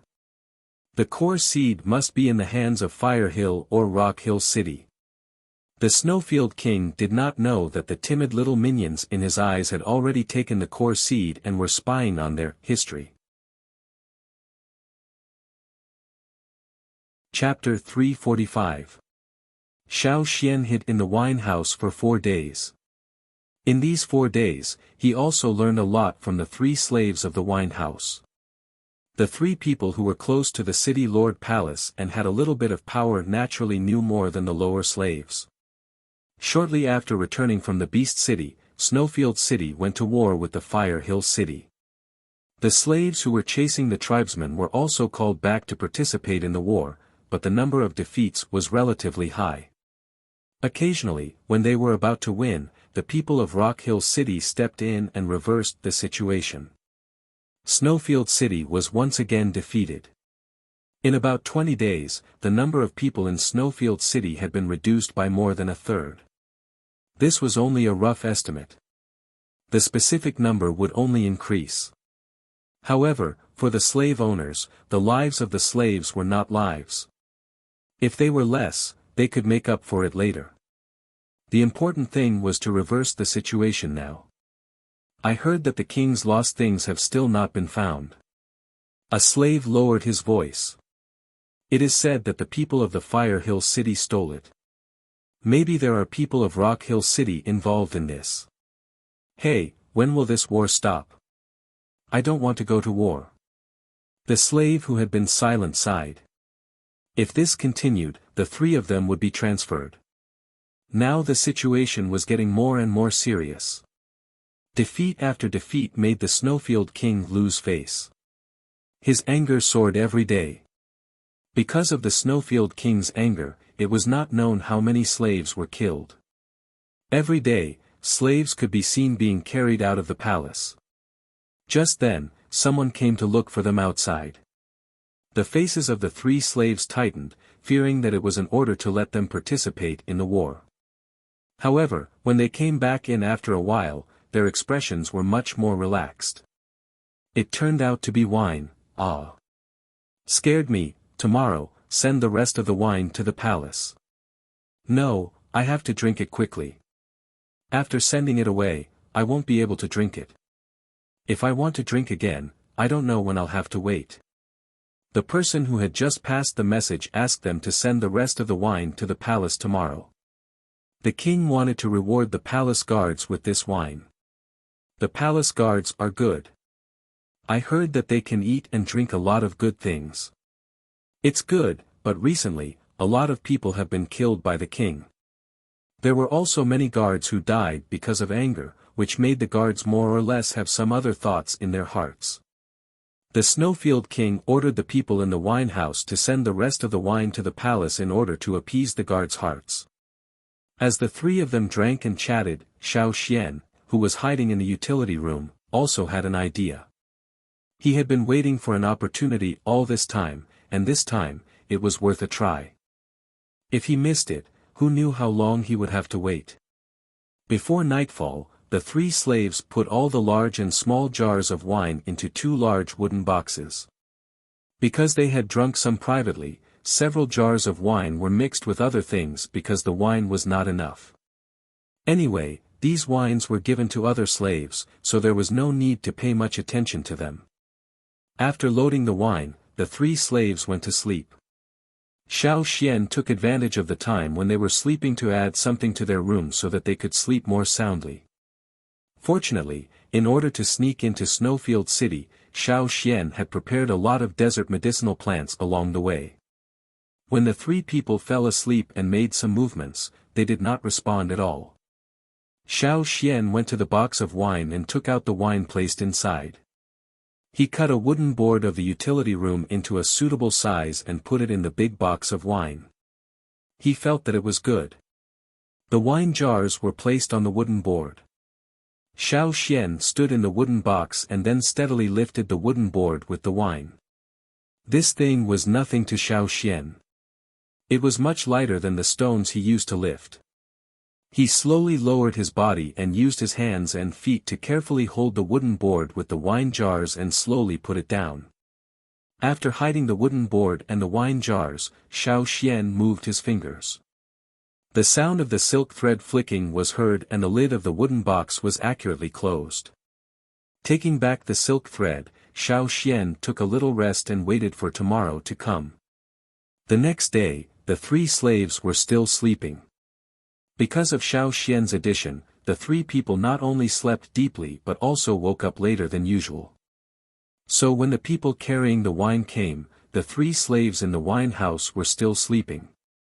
Some of the slaves carrying the wine were palace guards. It was rare to hear that the king wanted to reward them with something. Naturally, they were very active and specially brought people to carry it.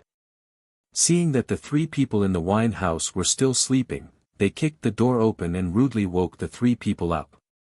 Regardless of the confused and absent-minded 3 people, they went directly to the place where the wine was stored. When they saw that the 2 big boxes had been packed, they were satisfied. They opened the lid and looked inside, complaining that there was not enough wine. They dug out all the wine hidden by the 3 people in the wine house and threw it all into the wooden box. When the wooden box was full, they held it by themselves.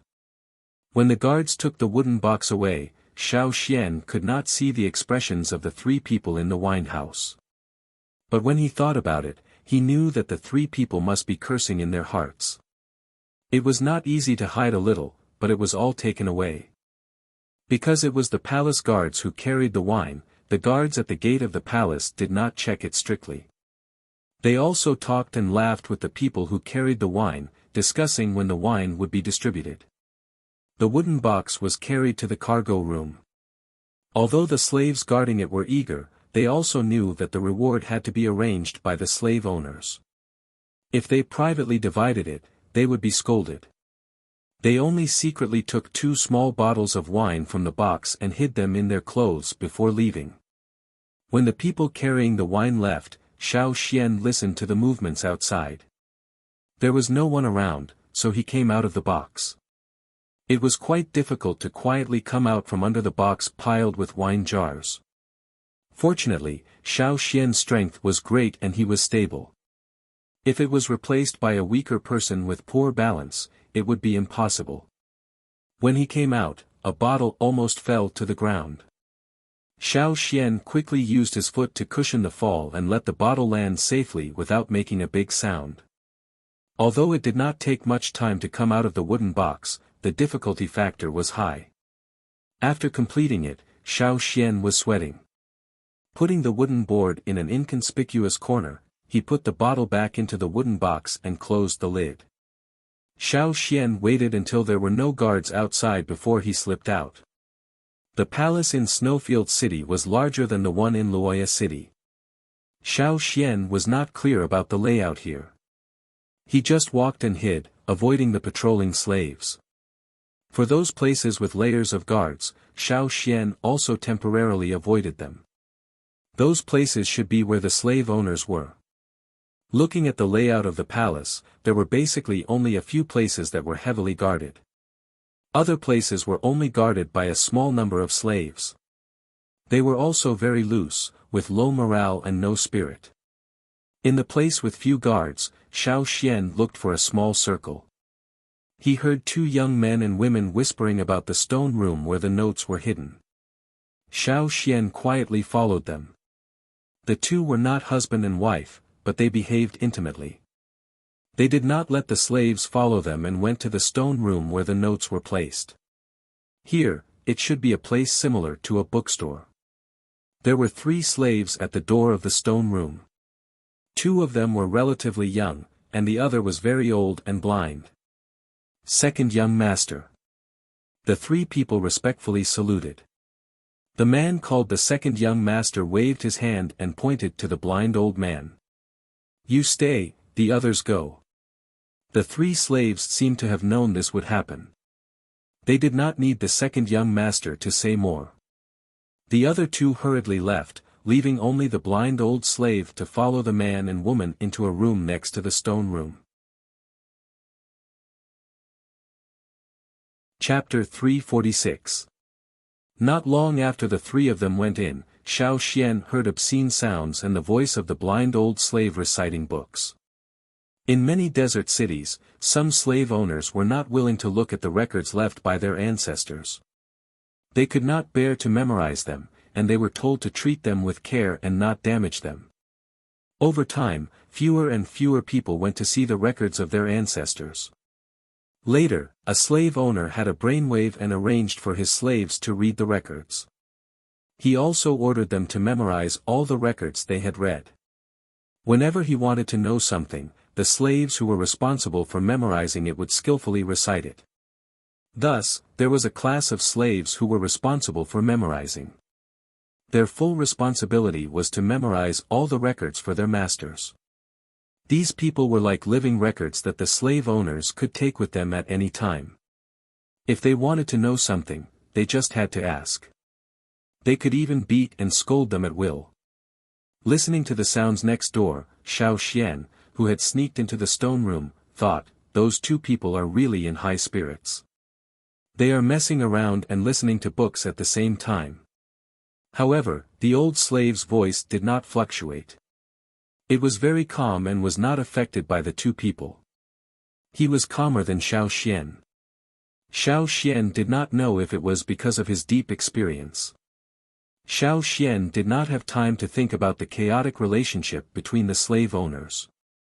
There were a lot of animal skin scrolls, wood scrolls, cloth scrolls, and so on in the stone room. This made Xiao Xian very excited. He finally found it. Looking at the classification above, there were also smelting-related books. Xiao Xian looked through them. These records were very old. Some of them were not well preserved. If he used a little more strength, he would have broken them.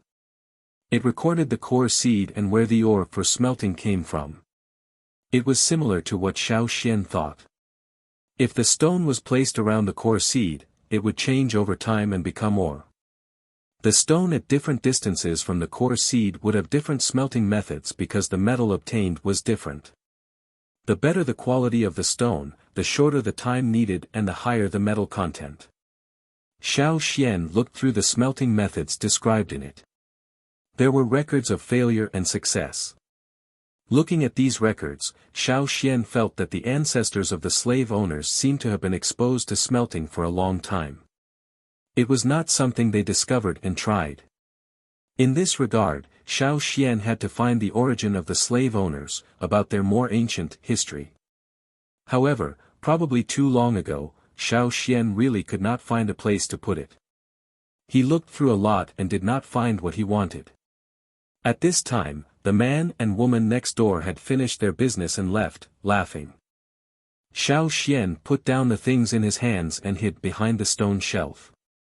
The curtain at the door of the stone room was opened. And footsteps. Of footsteps into the stone room. It wasn't light at all, and every step was rather slow. These were the footsteps of the blind old slave. Xiao Xian heard the sound of the old slave pouring water and seemed to think of something. The old slave sighed, then got up and walked over to where Xiao Xian was hiding. Outside the window, Yang Guang's light came in. Xiao Xian could see the other person's elongated shadow getting closer and closer. He silently took out the knife in his hand. When the other person was 5 meters away from himself, Xiao Xian suddenly got up and took 2 big steps. In an instant, he was in front of the blind old slave. The blade of the knife slashed at the old slave's throat. However, before he could cut, Xiao Xian stopped. Looking at the still calm old slave, Xiao Xian did not move the knife away. He carefully looked at the man. There was no one else outside the stone room. Inside the stone room, there was only Xiao Xian and the blind old slave. Something was wrong. Are you not afraid? Xiao Xian asked in a low voice. Why should I be afraid? The old slave's voice was gentle. Aren't you going to call for help? Xiao Xian asked again. Why should I call for help? The old slave's voice was still gentle. Xiao Xian looked at the man again. He was blind and did not seem to have the strength to fight. He was even a little sick and weak. How did you find me? Xiao Xian asked. Smell. There is the smell of fruit wine. The old slave pointed out seriously. This time, Xiao Xian was really surprised. In order to be more hidden, Xiao Xian had changed his clothes after sneaking into the palace. The smell of wine was very light. Even the guards could not detect it. But now, it was actually smelled by the old slave. Seemingly aware of Xiao Xian's doubts, the old slave continued, I am already familiar with the smell here. As long as there is a slight change, I will be able to detect it. The old slave did not care about Xiao Xian's movements at all. He also dragged a stool and sat down leisurely. It looked like he was going to continue chatting with Xiao Xian. This made Xiao Xian wonder if the old slave had mistaken him for another slave owner in Snowfield City. However, the old slave's next words overturned Xiao Xian's guess. Why did you sneak into Snowfield City? The old slave asked, but did not get a reply from Xiao Xian. He said, at this time, sneaking into Snowfield City and coming to the place where the records are stored. Are you from another city? Without waiting for Xiao Xian to answer, the old slave shook his head and said, "I don't think so. I can feel that you have just looked through the place. Are you interested in the slave owners? Most of the slave owners don't pay attention to the records of their ancestors. So, are you a tribesman?" In the process, Xiao Xian did not answer a word, but the old slave said the answer in a gentle tone. No, in the end, the old slave's voice still had a hint of curiosity and interest, without any fear or worry. Was this really a slave of Snowfield City? What do you want to know? Just ask me directly. You don't have to look through it. The blind old slave said, looking at Xiao Xian with a pair of strangely sunken, white and muddy eyes, waiting for Xiao Xian's words. Xiao Xian thought for a moment, temporarily retracting the knife in his hand, and asked, "What is the relationship between the slave owner and the slave?" If other people heard this, they would certainly despise him and say, "Nonsense, of course it is the master-servant relationship." However, the blind old slave was not like this. Hearing Xiao Xian's question, the old slave thought for a moment and sighed, the slave owner and the slave. The slave owner enslaved the slave. It is like planting a seed that has no chance to germinate in the land under his jurisdiction, giving them a chance to grow. Later, the slave owner can also harvest the fruit. However, there are several barriers around the seed. If the barriers are not removed, even if the seed can successfully germinate, its growth will be limited. The slave owners remove the chains, which is like removing the barriers that block the growth of the plants, so that they can continue to grow. When the slave owner dies, it is equivalent to no one taking care of these growing plants. The barriers are still the same.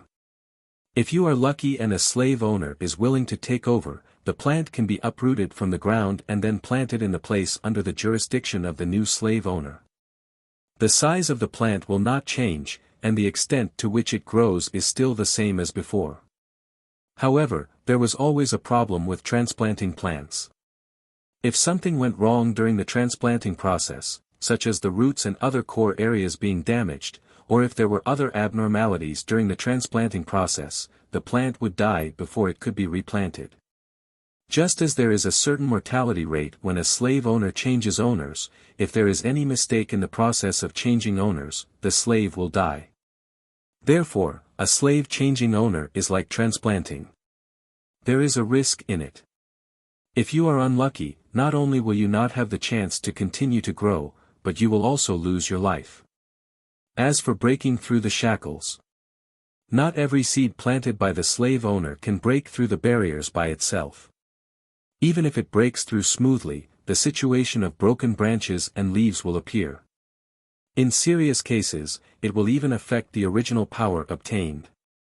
This is the same principle as slaves breaking through the shackles.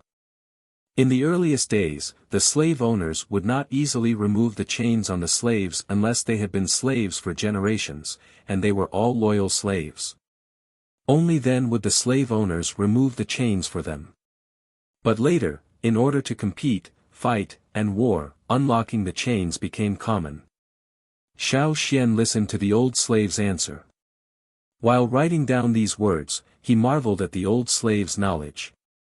It seemed that this old slave really knew a lot. The blind old slave in front of him was just a low-level slave. In terms of strength, he was not even as good as other low-level slaves. At such an old age, he was also sick. Any low-level slave could kill him with his bare hands. However, such a person had memorized almost half of the records stored in the stone room. Moreover, after summarizing these things, he told Xiao Xian in more concise words. Overconfident, arrogant, not putting other people in his eyes, self-righteous. If he continues like this, he will eventually go to destruction. In the end, the old slave sighed, there are more and more rebellious slaves. The old slave even recited a copy of the Guilty Slave volume, which was written by the slave owners of Snowfield City. It listed the influential high-level slaves who had rebelled in Snowfield City in the past 1,000 years. The people who wrote it said that those high-level slaves were heinous, ungrateful, and unscrupulous. They got the ability from the slave owners, but they still chose to rebel. It was simply not enough for them to die. There was no doubt that every slave in the Guilty Slave volume died very miserably, but when the old slave said it, there was a sense of pity. Was it a pity that the slaves who betrayed the slave owners did not succeed? Or was it a pity for others? Xiao Xian did not know.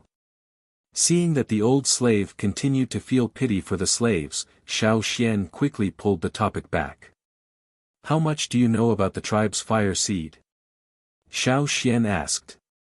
Fire seed? It's really a nostalgic word.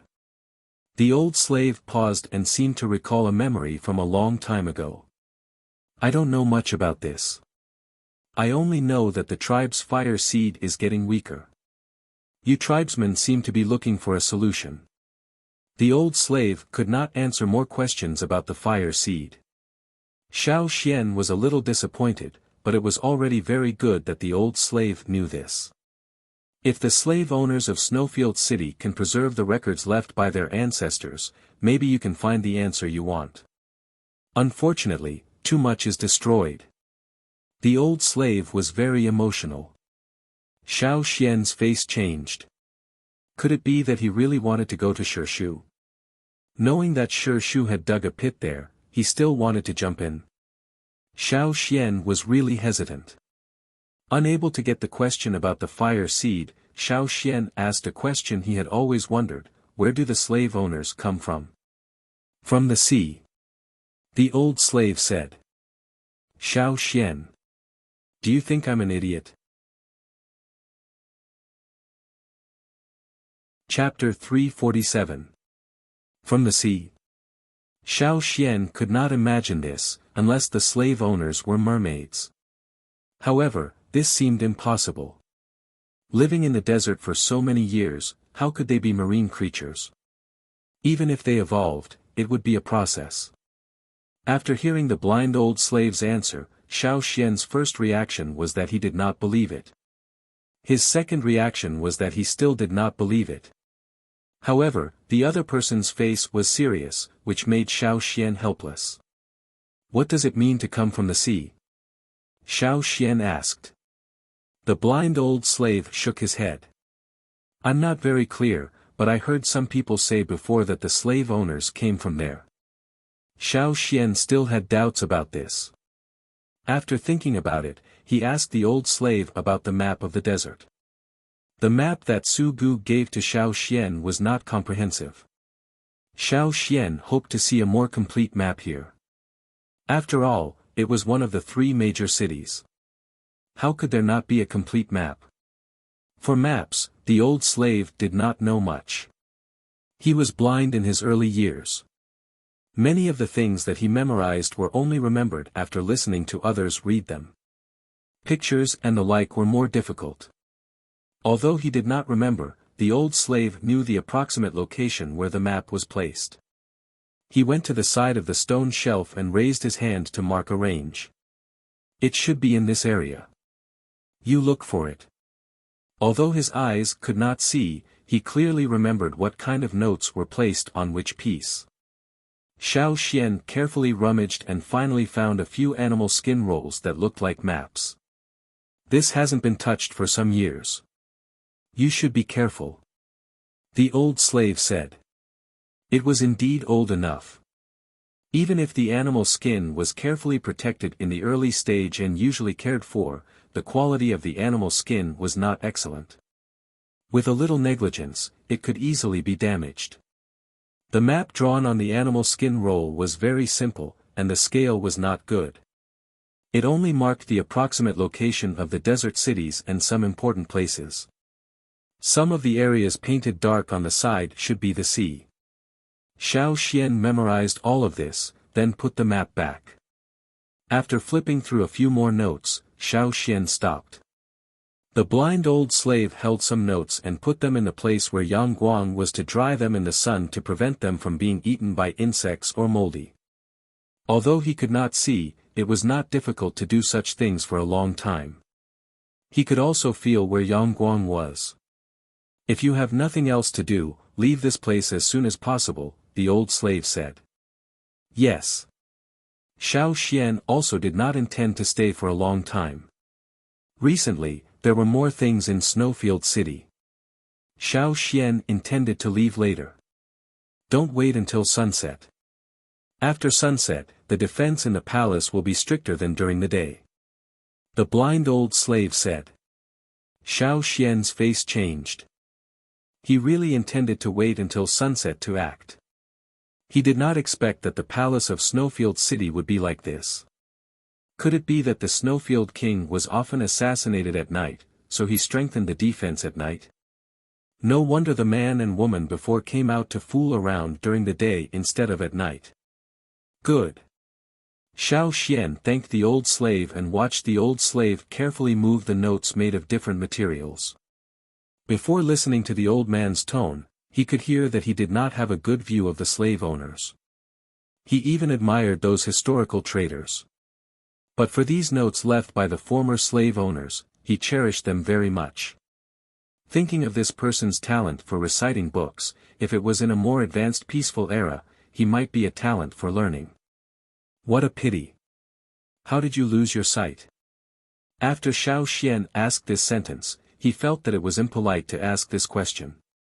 It was like exposing people's scars. Seeing that the old slave did not speak, Xiao Xian intended to change the topic, but he heard the old slave calmly say, "When I was very young, I became a slave of the previous Snowfield King with others. Once, I looked at the notes in his hand. The king was in a bad mood and was very angry. I accepted the punishment." The old slave still remembered that at that time, after the king stabbed his eyes, he threw him to the side of the stone room and said, "Don't you like to watch? Then watch enough here." The blind slave could not see the words on the notes, but he begged others to read them to him.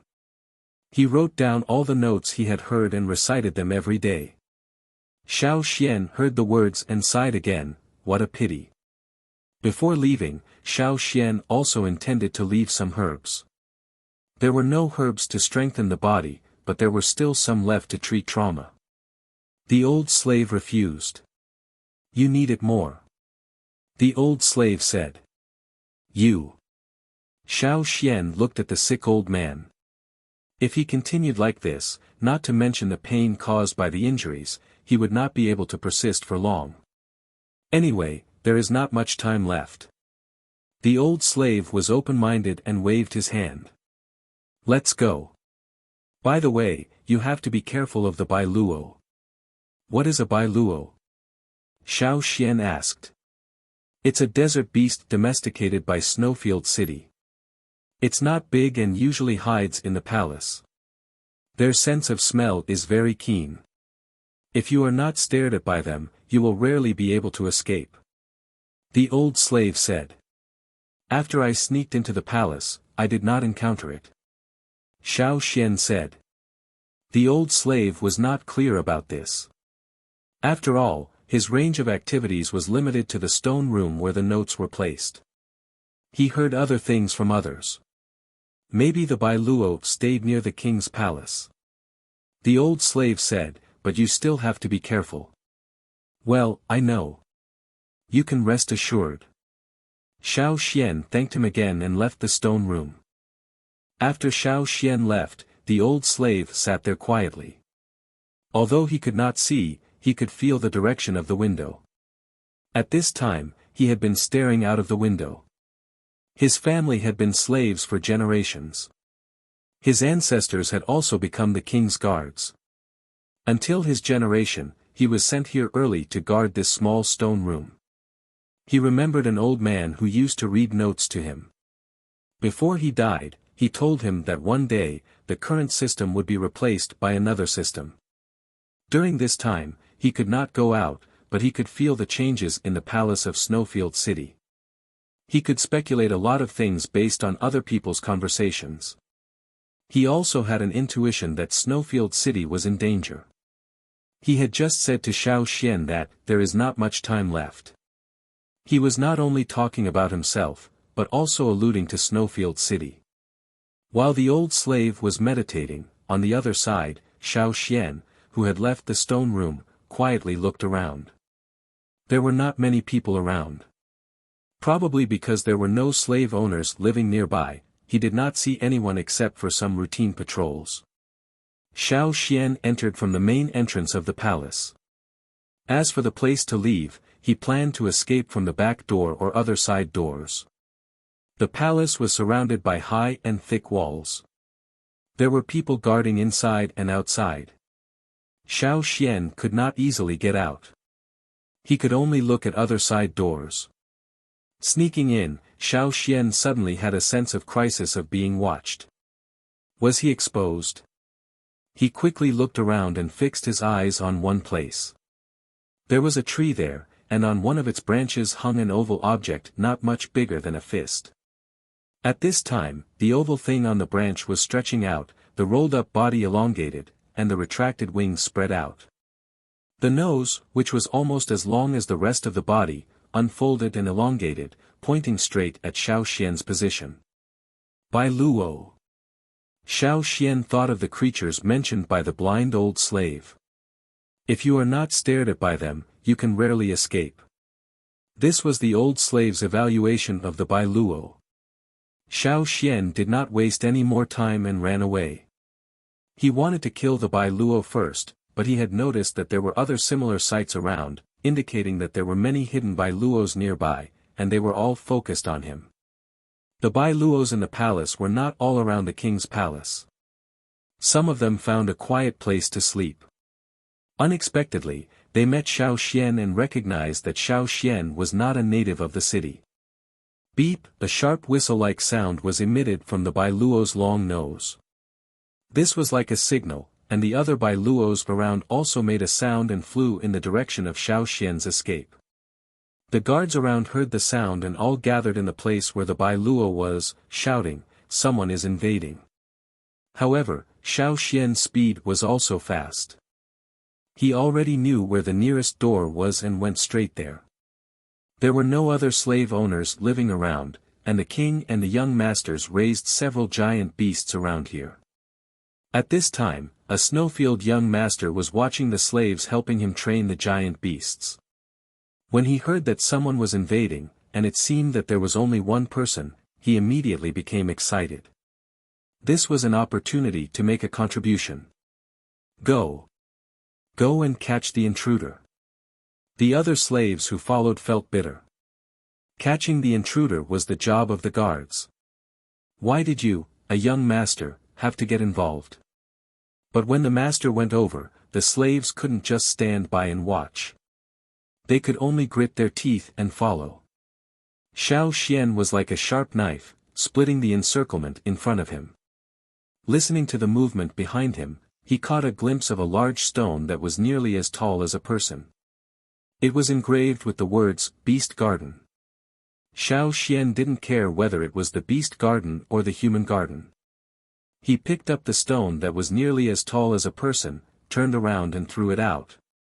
Because the young master was chasing with the giant beast, some guards didn't dare to get too close for fear of being accidentally injured by the giant beast. The rampaging giant beast roared as if it wanted to flatten everything. However, it didn't wait for long before a stone was thrown in its face. Its nose was hit hard, and it suddenly had a nosebleed. Its footsteps were a little staggered. Its feet were tripped by something, and its two front legs fell heavily to the ground. Its body continued to move forward and hit a row of houses. Boom! Boom!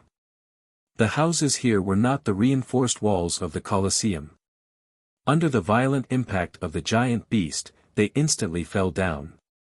Seeing this scene, the other slaves were full of disbelief. Unexpectedly, they directly threw such a big stone like a ball. Although there was no lack of strong people among the slaves, it was not so exaggerated.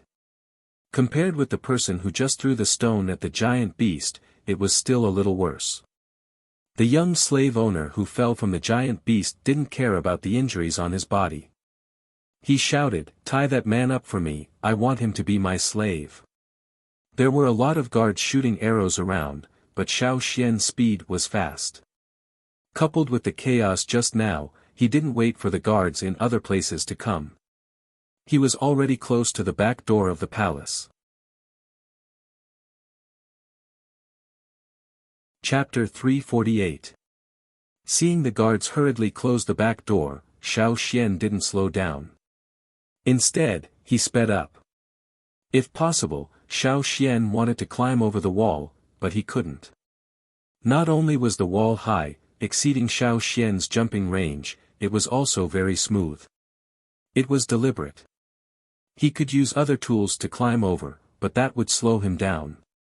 Once he slowed down, Xiao Xian would be in danger of being shot into a sieve. Since he couldn't climb over the wall, he could only use brute force. Fortunately, there was only one door. Seeing the figure rushing towards the back door, the guards at the back door couldn't help but feel nervous. They couldn't see what the person looked like because he was too fast.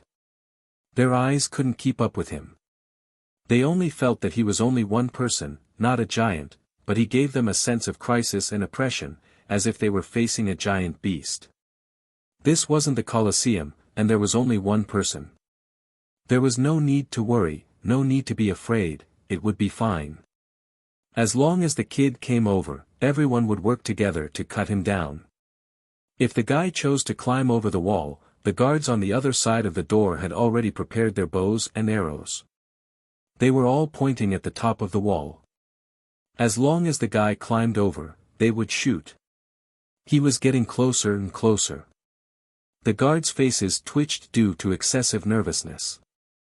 Their eyes were fixed on the figure rushing over, and they roared in their hearts, impossible. The guy actually chose to go head-on. There were actually two doors at the back door. When they heard the commotion just now, they closed one door and didn't close the other because they felt that it was unnecessary. One stone door was enough to stop the intruder. However, at this moment, they suddenly felt uncertain.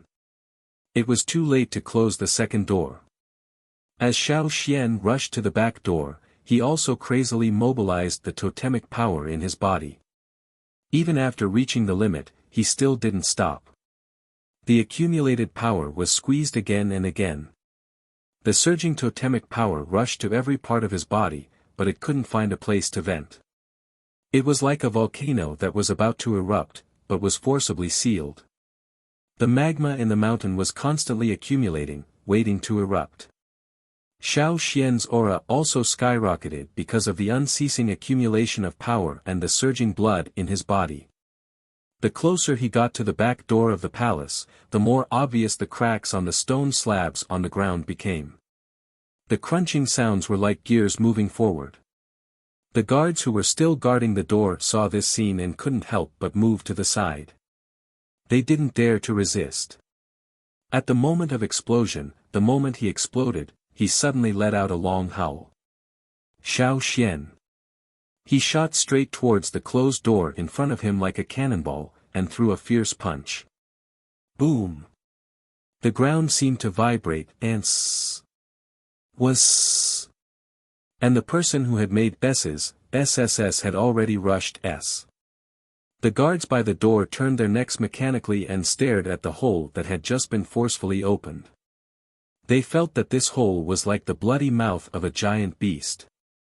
It was terrifying, and the person who had opened this hole was even worse than the giant beast. Too terrible. One of the guards hurriedly wiped away the sweat on his forehead as he recalled the power of the collision with the palace gate. The sound of the collision seemed to be reverberating in his ears. It was as if his soul was about to be shaken by the impact. Outside the palace, the row of people who were staring at the wall with their bows and arrows were also stunned by this sudden scene. A moment ago, they were still staring at the wall, and the next moment, they heard a sound that almost made their hearts jump out of their throats, accompanied by a burst of stones that were spurting out. Then, they only felt a blur in front of their eyes. An elusive figure flashed, and everything was over. Not only the guards at the back door, but at this time, some people were lurking outside the palace, hiding near some of the houses closer to the palace, observing the palace's movements. They were not the people of Snowfield City. When they heard the movement in the palace before, they were still wondering what had happened inside. They wondered if their accomplices who had sneaked into the palace had been discovered in advance. Before they came, they were also told by the young master how to avoid Bai Luo. If they failed again, they really did not dare to go back to see the young master. If they failed, they could only give up this mission. However, they did not expect that they would see someone break through the back door of the palace. The people who stared over there were all shocked. Unexpectedly, the back door of the Snowfield Palace was broken. Where the hell did this barbarian come from? At this time, the Snowfield King was in the palace. Listening to the messy sounds coming from his ears, the Snowfield King, who wanted to take a rest, was now not sleepy.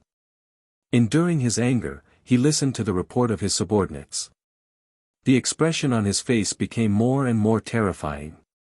In the huge hall, there was a dignified sense of oppression. Everyone did not dare to breathe.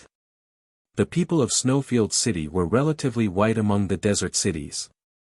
But at this time, the Snowfield King, because of several defeats, being provoked again and again, and hearing about the disturbance and the intruder who had successfully sneaked in and broke out, was so angry that his face was red and his blue veins were about to jump out. After the slave who reported to him finished, he stood there trembling, waiting for the king's instructions. So many people, yet they couldn't catch a small intruder. The Snowfield King gritted his teeth, almost growling. He escaped too fast. The slave who answered choked back his words under the Snowfield King's angry gaze. If the intruder was exposed at night, they might really be able to catch him.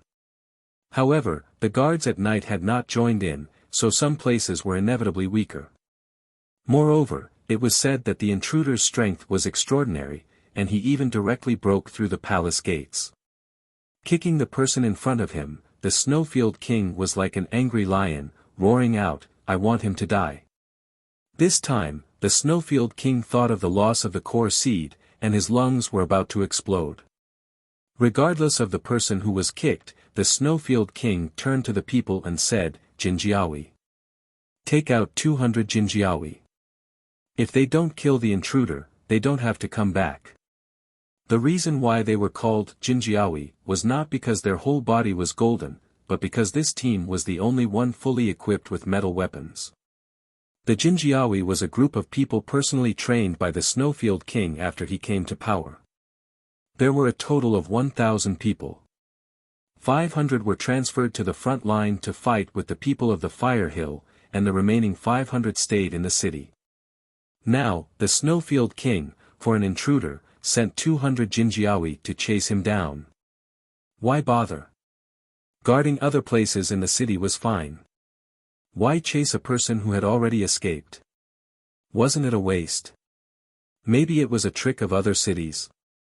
Someone next to him tried to persuade him, but he did not have the courage and could only pretend to be dumb.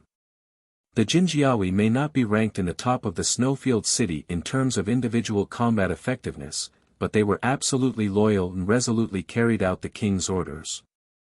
Under the Snowfield King's command, the Jinjiawi, who were on standby, put on their equipment and rode out on their riding beasts.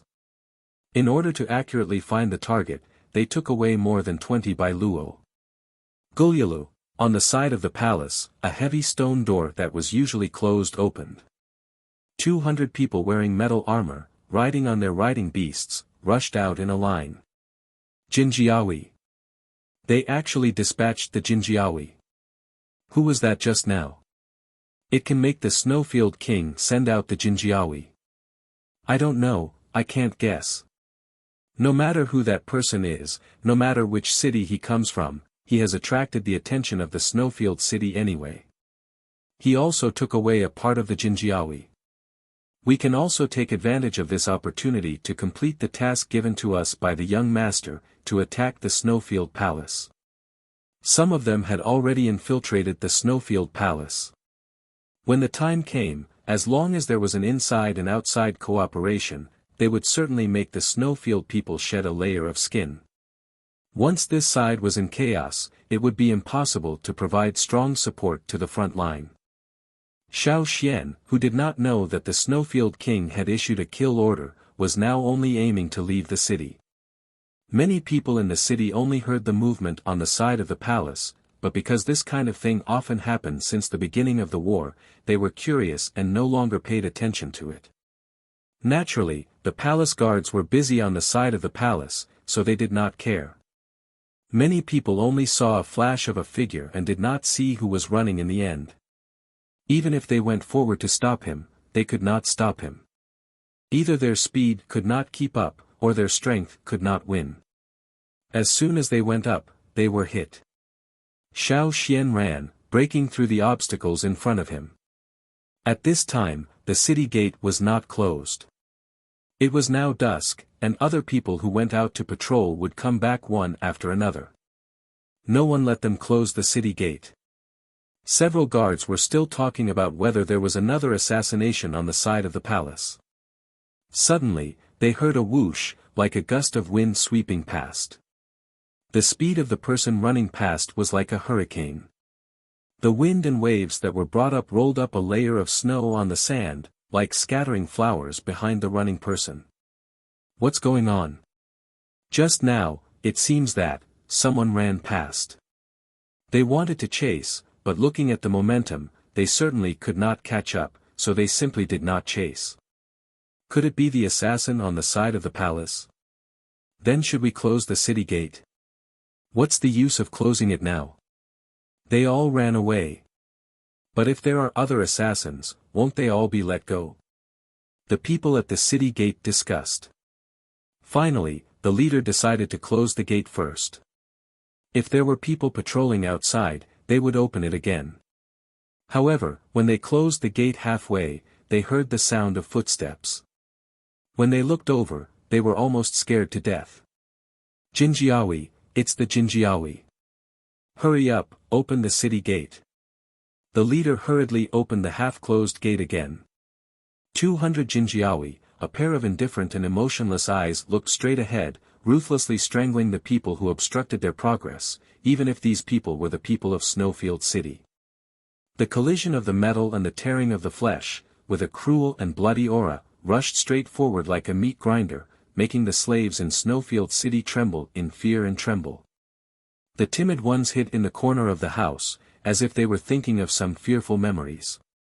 They covered their ears, trying to resist the sounds outside.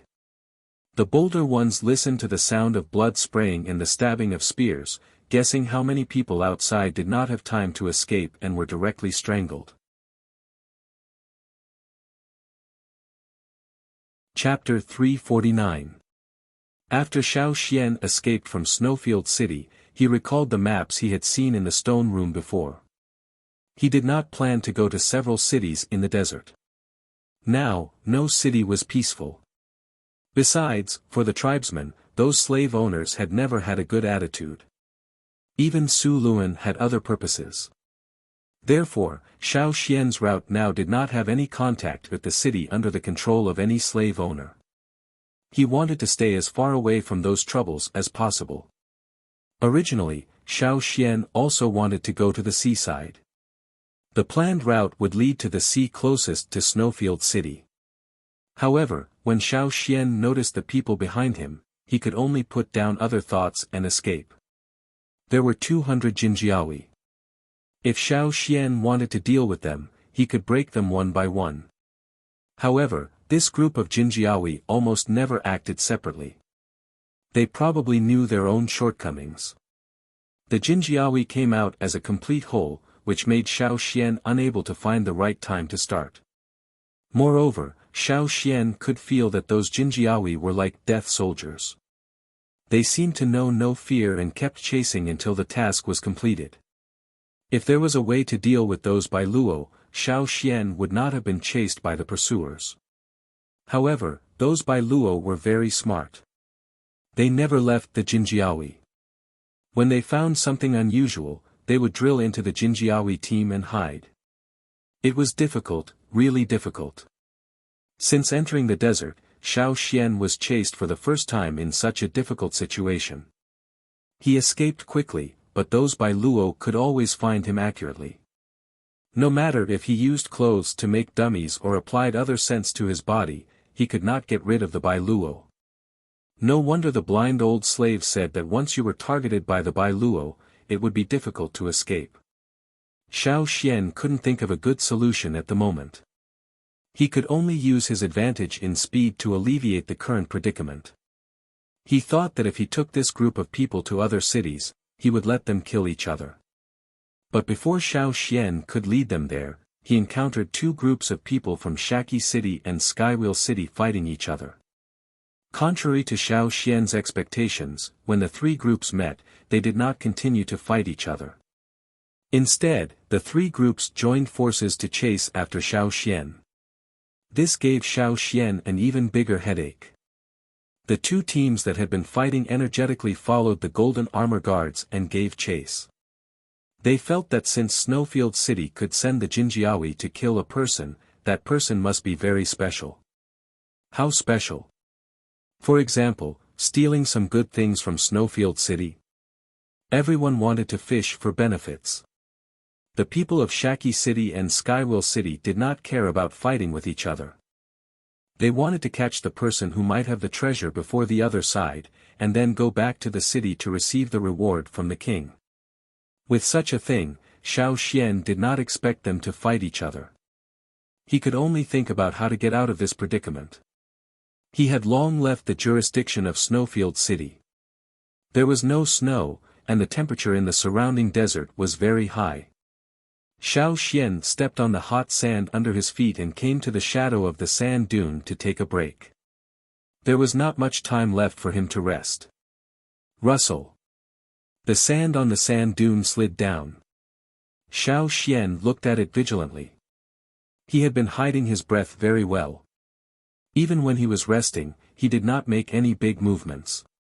However, for some of the beasts in the desert, Xiao Xian could not detect them every time. These beasts hid very well under the sand. In the process of Xiao Xian running all the way, he almost stepped on the snakes and scorpions that buried their bodies in the sand. The difference was that at this time, what climbed out of the sand dune was not a small beast, but a giant beast. Xiao Xian had already retreated the moment he saw the movement there. Puff, the giant beast snorted and two sand arrows were ejected from the giant beast's nostrils, piercing into the sand not far away. Looking at the figure of the giant beast, Xiao Xian had a sense of familiarity. The giant beast, which had just been sleeping in the sand dune, noticed that someone was there. It immediately let out a dissatisfied scream, like the wind blowing sand. However, when it saw Xiao Xian's appearance, the roar came to an abrupt end.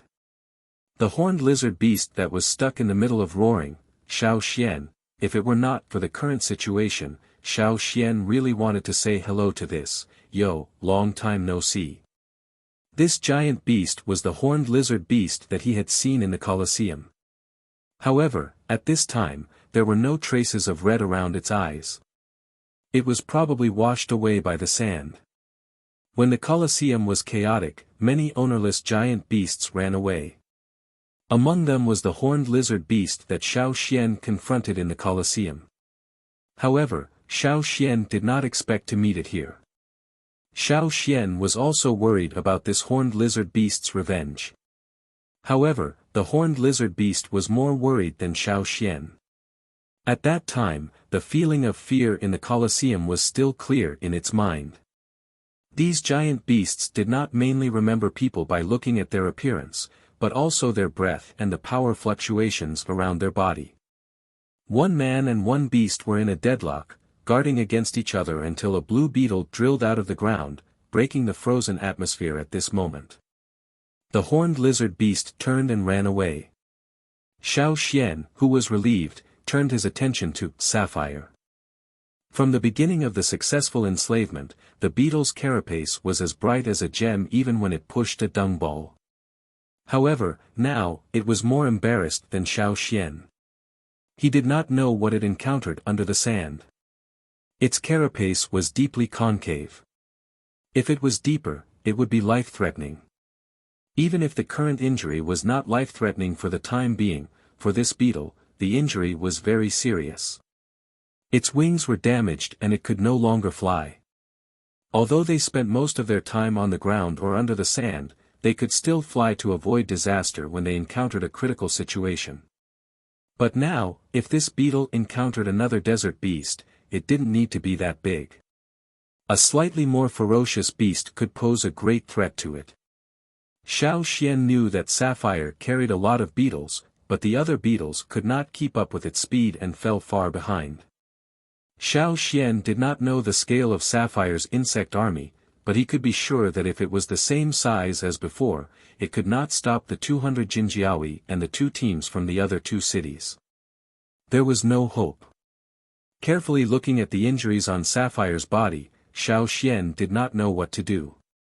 If it was an animal such as a wolf or a lion, he could still know some ways to deal with it. However, he had no way to deal with the insect's injuries. What about your injuries? Xiao Xian looked at the injury on Sapphire's back and sighed. Sapphire scratched the ground and crawled to Xiao Xian. It did not know how to express itself, so it could only circle Xiao Xian. Fortunately, Xiao Xian could feel its thoughts. Unlock it again. Xiao Xian was not at ease. How long had it been since the second lock was unlocked? If he unlocked the third lock now, would it be able to take it? If it could not control the power in its body, it would die. However, looking at Sapphire's injuries and its cautious and eager look, Xiao Xian decided to fulfill its wish. If its injuries could heal after unlocking the third lock, it would be worth it. Such injuries. Just like when Caesar was heavily injured, Xiao Xian had engraved Caesar and healed Caesar's injuries. Perhaps unlocking it would have the same effect. However, it was also very risky. If he was not careful, he would die. Blue flames emerged from his hands. Xiao Xian tried his best to concentrate and control the power of unlocking. Looking at the excited blue beetle, Xiao Xian thought to himself, I can only wish you good luck. Chapter 350. After the third lock was successfully unlocked, whether Sapphire could survive or not depended on itself. Originally, Xiao Xian thought he could get the result in a short time. However, after the third lock was unlocked, Sapphire seemed to be asleep. It did not respond to the outside world and was in a state similar to dormancy. Xiao Xian was not at ease and planned to wait, but he had already heard the movements of the Jinjiawi. Xiao Xian admired the persistence of the Jinjiawi who were chasing after them. This was already the 10th day. In addition to looking for food and a short rest, the Jinjiawi spent the rest of their time chasing. Not only the Jinjiawi, but even the Jinjiawi's riding beasts that looked like camels and horses also had excellent endurance. They could withstand the cold and heat and could run for a long time. As for the people of Shaki City and Skywheel City, who were originally following closely behind the Jinjiawi, they were getting further and further away. Seeing that Sapphire still did not move, Xiao Xian could not carry it and run. After all, the people and beasts behind him were chasing after him, not the beetle. Xiao Xian lifted Sapphire and put it on a sand dune. The surrounding sand moved toward Sapphire and hit it. The target of the Bailuo was Xiao Xian. As for other things besides Xiao Xian, they did not care and ignored them all. The team chased after Xiao Xian, bringing a burst of sand and dust. The Bailuo made a sharp, beep sound, flapping its wings and pointing its long nose at Xiao Xian. When the dust dissipated, the place was restored to its original state. The fierce wind blew the sand on the sand dune to other places. Soon, there were no traces of human activity. Xiao Xian felt that he had found a dead end for himself. Escaping to the left was the jurisdiction of Shaki City. Running to the right was the area of Skywheel City.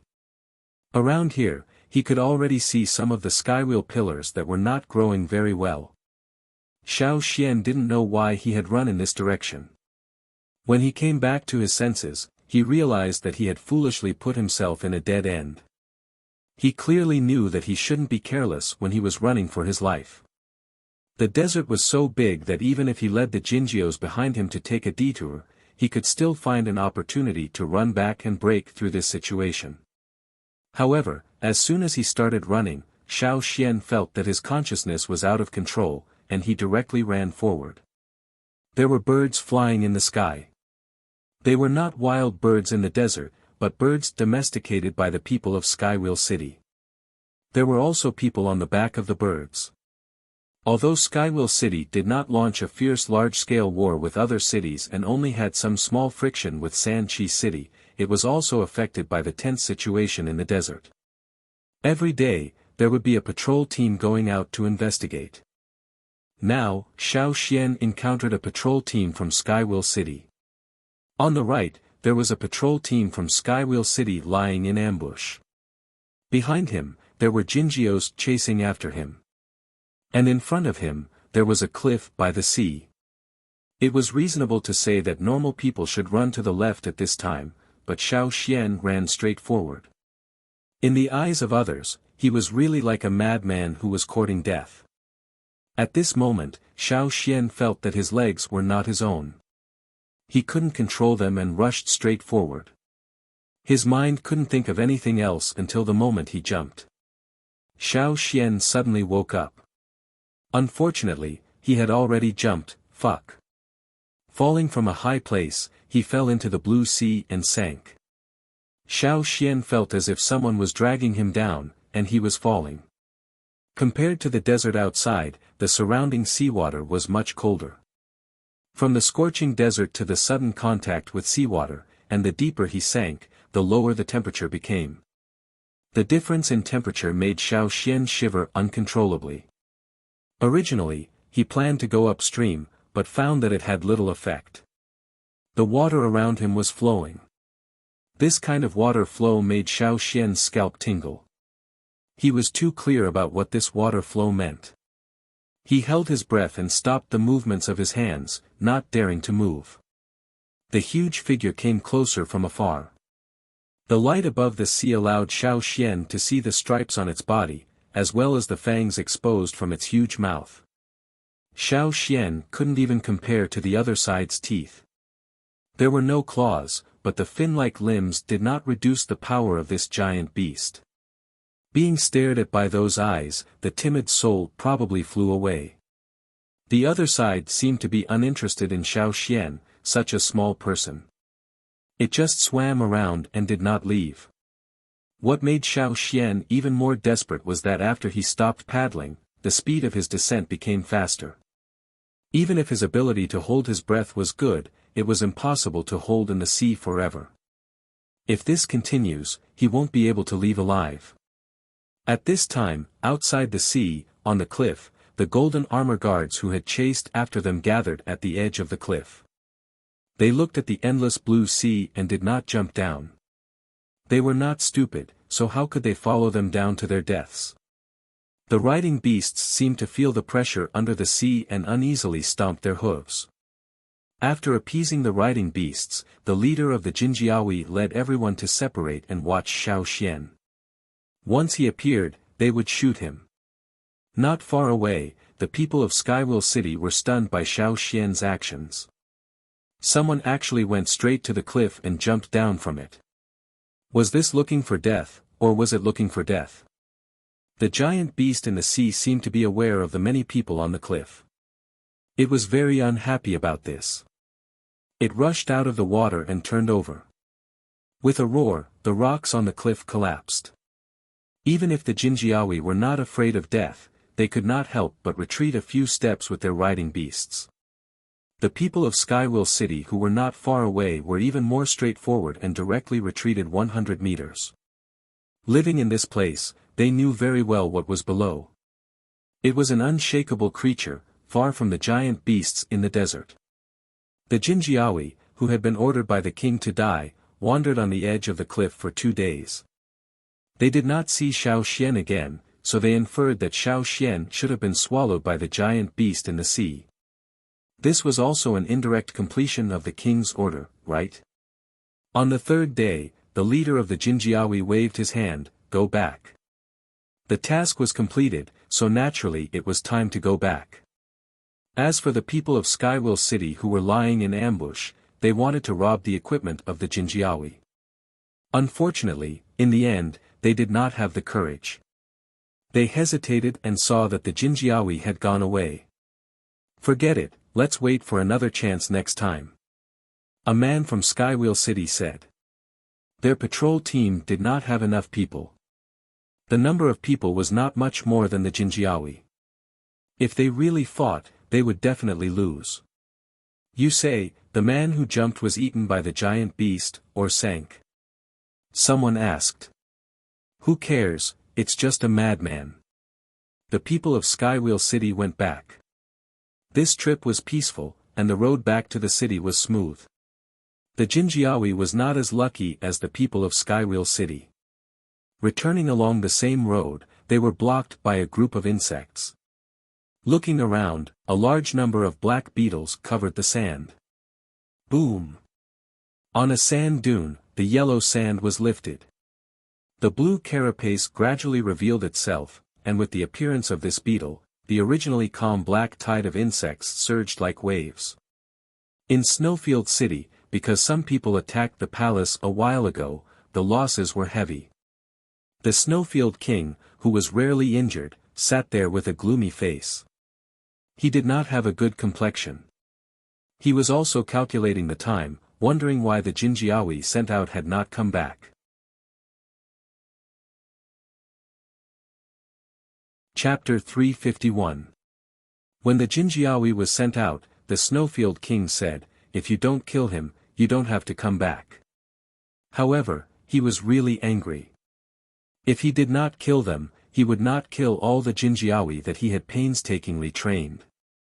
However, what he did not expect was that his angry words would become a fact. In terms of individual combat strength, the Jinjiawi was indeed not outstanding. They were good at group battles, but the targets of their group battles had always been people and large desert beasts, not those small insects that could flexibly drill in and out of their armor and clothes. At the moment when the insect tide attacked, the Jinjiawi, who had always been calm, also panicked. The formation could not be maintained. The riding beasts that were bitten by the insects violently stomped their hooves, dodging left and right, but still could not get rid of the more and more intense pain. The chaotic formation of the Jinjiawi had dissipated a lot. Coupled with the riot of the riding beasts, the scene was even more unbearable. The Bai Luo that had been hiding in the Jinjiawi originally relied on their wings to fly in the air to avoid the disaster. Unexpectedly, before they could fly high, they were thrown down by the beetles that spread their wings. These Bai Luo were just domesticated tracking beasts, not combat type. Under the sweeping of the insect tide, it was difficult to resist. The screams, the beeping of the Bai Luo, and the clanging of metal were endless. However, the battle did not last long. Those who could break out in a short time had successfully escaped the encirclement of the insect tide. Those who missed the opportunity, even if they could still hold on, could not last long. The pain of being bitten by the insects meant that they had become the food of these insects. Soon, they would only become a skeleton. The people who broke out of the insect tide were injured and rushed in the direction of Snowfield City. As long as they could reach the territory of Snowfield City, they would be much safer. However, they were unlucky. As soon as they escaped from the insect tide, they encountered the people who had attacked Snowfield City several times. When encountering the Jinjiawi, those people may not easily start, but when encountering the Jinjiawi who were in a difficult situation, not making a move was simply a waste of the knife in their hands. After waiting for a few days, the Snowfield King finally could not help but feel the disappearance of the Jinjiawi. The Jinjiawi were personally enslaved by the Snowfield King himself. If they were ordinary low-level slaves, although he could feel it, he would not care. Whether those people were assassinated or because of other accidents, he was not interested in paying attention. Anyway, there would be slaves dying every day. If they were not important slaves, he would be too lazy to pay attention. However, the Golden Armor Guards were different. Ever since he sent them out, he had been paying close attention to them until the connection between him and the Golden Armor Guards was forcefully cut off by the scythe of the Grim Reaper. Then, he was hit by a dull hammer, causing him to have a splitting headache, and he could no longer remain calm. Bewilderment, panic, and disbelief. The Snowfield King suppressed all kinds of emotions in his heart and sent out a team of people to look for the Jinjiawi. Even if they only found the bodies, he wanted to know how those people were killed and where they were killed. The people who went out followed the route that the Jinjiawi had used to chase Xiao Xian. They searched all the way, but they never found any traces. The people who attacked the Jinjiawi had already erased the traces. Not even a bone or a stone would be left. Coupled with the desert climate and sandstorms, when the Snowfield King sent people to look for them, nothing was left. The team looking for the Jinjiawi came to the place where the Jinjiawi had encountered the insect tide and found some traces. However, when they saw those, everyone had the same feeling, as if they were in an ice cellar. Under the scorching sun, they only felt the chill on their backs rising sharply. Their teeth chattered as they looked at the situation in front of them. They shivered and did not even have the courage to go forward. On the vast yellow sand full of wrinkles, metal armors and some broken clothes covered the skeletons. Those skeletons had been half buried in the sand. The exposed metal armors and those sharp metal weapons glittered under the light of Yangguang. It was a strange scene. Not to mention how the desert reacted after the tragic situation of the Jinjiawi spread. On the other side, Xiao Xian, who was in the sea, finally stopped after falling. Xiao Xian thought that he was at the bottom of this place, but in the vision of his special ability, he found that this was not the case. The place under his feet was like the top of a mountain at the bottom of the sea. If he went down on both sides, he could go deeper into the sea. As for what the deeper part looked like, Xiao Xian did not have the ability or time to see it. The place under his feet was the source of the force that pulled Xiao Xian down. Looking around, Xiao Xian found that although the place was not flat, it was still quite wide. He had been under the sea for a long time. If he went on like this, he would suffocate to death. So Xiao Xian thought that he would save up his strength and swim up in one go. The sea behemoth above had left. Probably because of the appearance of the behemoth just now, there were no other fish around. Now, there should not be any other dangerous underwater creatures in a short time. Xiao Xian thought. This was an opportunity to rush out. However, Xiao Xian had saved up his strength. Just as he was about to swim upstream, the surrounding water suddenly changed. Unlike the way the behemoth flowed, it was a large-scale flow of seawater, as if to form a whirlpool. The seawater changed very quickly. In such a short time, Xiao Xian could not escape at all. He could only follow his instincts and lie down, holding tightly to the uneven stone ground under his feet. A whirlpool was indeed forming around him, but it was not the kind of whirlpool seen on the surface of the sea. It was formed vertically, and the center of the whirlpool was exactly where Xiao Xian was. The rotating water flow indicated that the stone ground was not completely in contact with the bottom of the sea. The rotating water flow could flow from below. There seemed to be a suction force around him, sucking away Xiao Xian's body temperature and making it as cold as the seawater. Feeling his body gradually lose consciousness, Xiao Xian had to mobilize his totemic power. The power that poured into every part of his body brought his lowered body temperature back to normal. When his body temperature returned to normal, it also increased Xiao Xian's perception. On land, if he casually mobilized his totemic power in the forest, he would be detected by the dire beasts.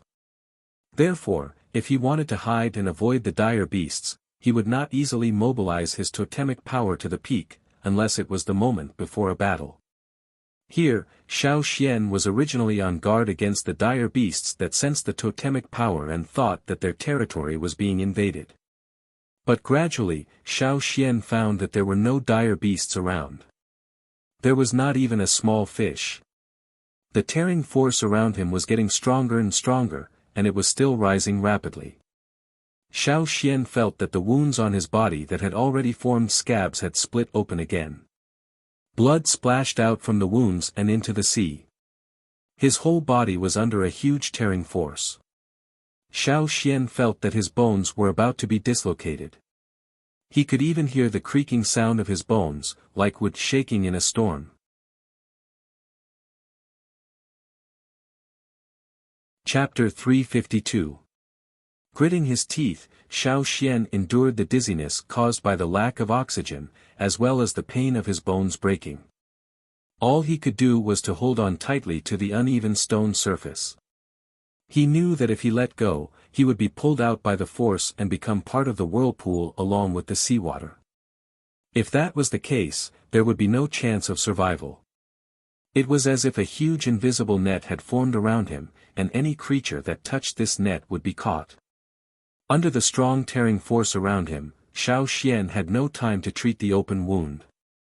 He could only mobilize his totemic power to close the wound as much as possible to reduce the bleeding.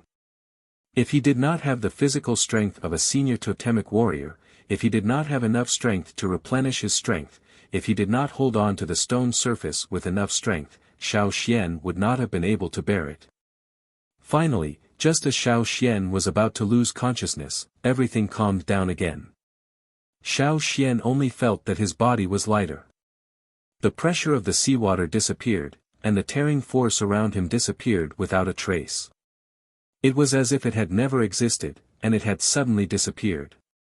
His trembling bones slowly calmed down, and his tense muscles also relaxed. It was not that Xiao Xian had let down his guard, but that he had no more strength left. He had already reached his limit by holding on until now. The sudden change had ended, and it seemed that he was temporarily safe. This made Xiao Xian let out a long sigh of relief. Breathe. Breathe again. It was smooth. There was air. Xiao Xian opened his eyes and looked around. At this moment, Xiao Xian mistakenly thought that he had come to another world, a world without seawater. However, after carefully observing his surroundings, Xiao Xian found that he was still holding on to the stone, and not far behind him was still the cliff at the bottom of the sea. The difference was that at this time, the seawater in this place was almost all gone. His clothes, hair, and the few seaweeds on the stone surface were all dried up as if they had been drained of water. On the stone surface, the seaweeds that had been drained of water cracked and broke into pieces when touched. Xiao Xian felt that he was also dehydrated. He drank all the remaining water in the kettle, but it could not replenish the water in his body. It was just an emergency. A huge hole formed around him. Outside this hole, the seawater was still flowing in a vertical circle, but it no longer affected the stone surface. It was very dark. This place was some distance from the surface of the sea, and there was very little light that could penetrate. Fortunately, Xiao Xian had a special ability to see. Sitting on the stone surface, Xiao Xian thought what to do next. The feeling of lack of oxygen was weakened. Of oxygen, of course, it was better than suffocation. A death. After calming down, his physical strength gradually recovered, and his mind gradually became clearer. He wanted to go out, but he did not know when this would. Should he stay here and wait, or should he walk along the long stone path in the hollow? Not divination. There was no rope on his body. Should he use cloth? This time, Xiao Xian did not intend to rely on the divination method that he did not know if it would succeed. Instead, he followed the shaman's words. When faced with difficulties, seek answers from the totem flame. When in darkness, the fire will light up the path ahead. It was just like when he was trapped in the King Stoneworm's cave. Closing his eyes, Xiao Xian felt the totem flame in his mind and carefully observed the movement of the flame. At this moment, his will almost merged with the flame. The flame jumped and floated to one side. Once, twice, thrice, after confirming that the movement of the flame was not accidental, Xiao Xian opened his eyes and looked ahead. In front of him was the direction of the flame. It was also a path that he could not see the end of and could not guess the future. Looking at the whirlpool of seawater around him, Xiao Xian took a deep breath and lifted his feet. Hesitation would only waste time. Since he had made a decision, he naturally had to act quickly. Xiao Xian did not know how long this hole would last, or if it would disappear halfway. But since the fire had made this choice, he would try. In fact, even without using the fire, he had the intuition to move forward. Indeed, it should be safest to stay here and wait for the change to disappear and then return to the surface. But Xiao Xian still intended to follow his intuition and the fire's choice. Even if this was a path of no return, he would continue. The surroundings were very quiet, as if all the sounds of the outside world had been blocked. Only the sound of Xiao Xian's footsteps could be heard. It was empty, as if Xiao Xian was the only person left in the world. When he was hungry, Xiao Xian scraped the dried seaweed from the stone ground to eat. It was very rare to see seaweed that could still cling to the stone ground under such a strong tearing force. It did not taste good, but it did not take much to replenish Xiao Xian's strength, so he would not starve to death. Xiao Xian also discovered that even though the seaweed had been drained of water, its roots that were deeply embedded in the stone ground were still intact. If everything returned to its original state and seawater covered this place again, it might continue to grow normally. It was really a strong plant that could survive in extreme environments. The further he went, the darker the hole became. At first, Xiao Xian could still feel an extremely dim light coming from above, but as he walked, that dim light disappeared. Xiao Xian did not know how long he had been walking in this dark hole, nor did he know how long he had been eating the dried seaweed.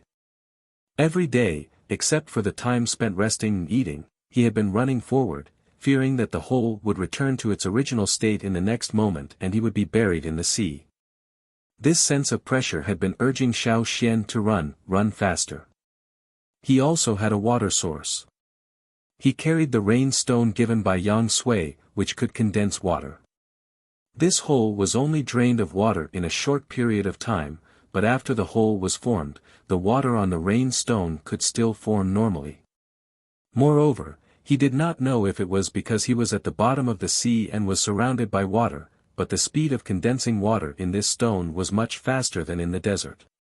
Xiao Xian was very lucky to have this stone with him, otherwise, he would have died of thirst. When Xiao Xian's taste buds were not sensitive to the seaweed, there seemed to be some dim light around him. Xiao Xian did not know if this was a short period of time, or if he was approaching the end. When he saw a mountain wall, he was sure that he had reached the end. The hole ended here, and the stone ground was close to the mountain wall. However, the surroundings were still the same. Xiao Xian had no choice but to continue waiting for the sea to return to its original state. Every day, he still maintained the same state as when he was on the road, eating, drinking, running, and exercising to maintain the best physical strength and state to face the powerful tearing changes that might happen next.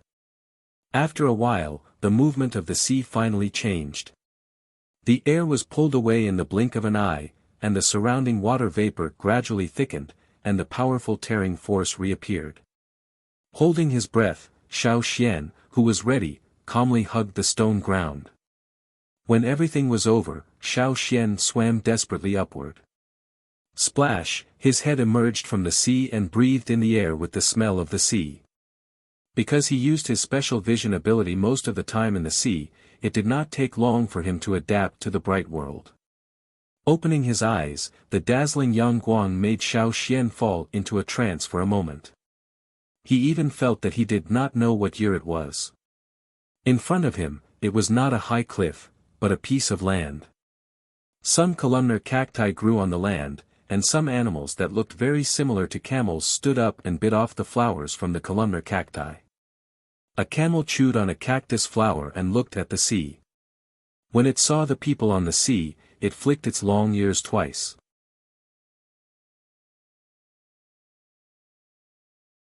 Chapter 353.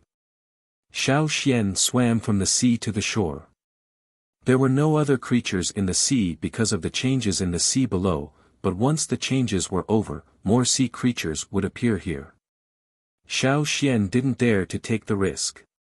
After going ashore, Xiao Xian finally had a feeling of being on solid ground.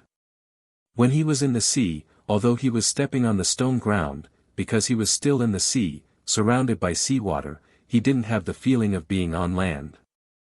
He had to constantly worry about the hole disappearing at any time. His heart was always hanging, and his nerves never relaxed. He was really physically and mentally exhausted.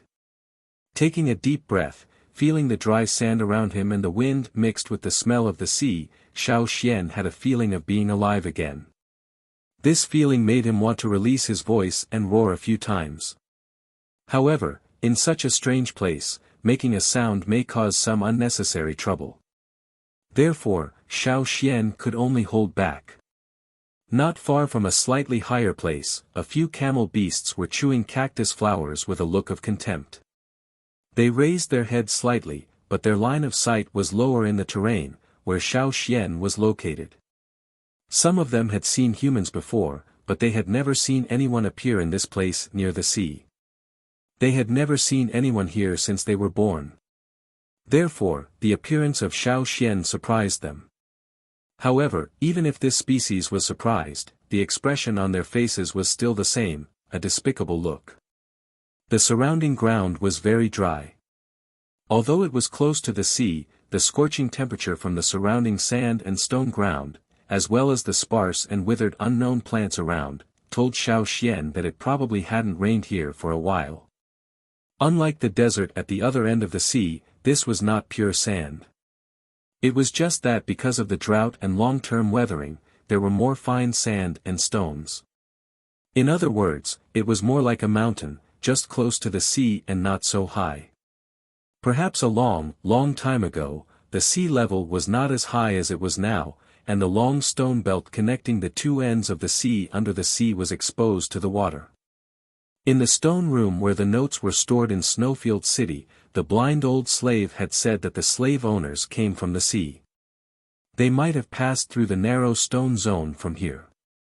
Xiao Xian thought of the feeling he had when he was at the bottom of the sea, and the thought of the fire seed when he made his choice. Could it be that some people from the Yanjiao tribe who had disappeared for a long time also came to this land from the other side of the sea through that narrow and long rocky area? Xiao Xian didn't feel the existence of the fire seed, so he wasn't sure if the Yanjiao tribe really existed on this continent. However, he wasn't discouraged. Nearly 1,000 years had passed, and anything could happen. Just as Shi Shu had said, there was a crisis in the tribe, and that part of the Yanjiao tribesmen had disappeared because they were looking for a solution. Thinking up to this point, Xiao Xian was suddenly filled with anticipation. After shaking off the water on his body, Xiao Xian drank some of the water he collected from the animal skin bag.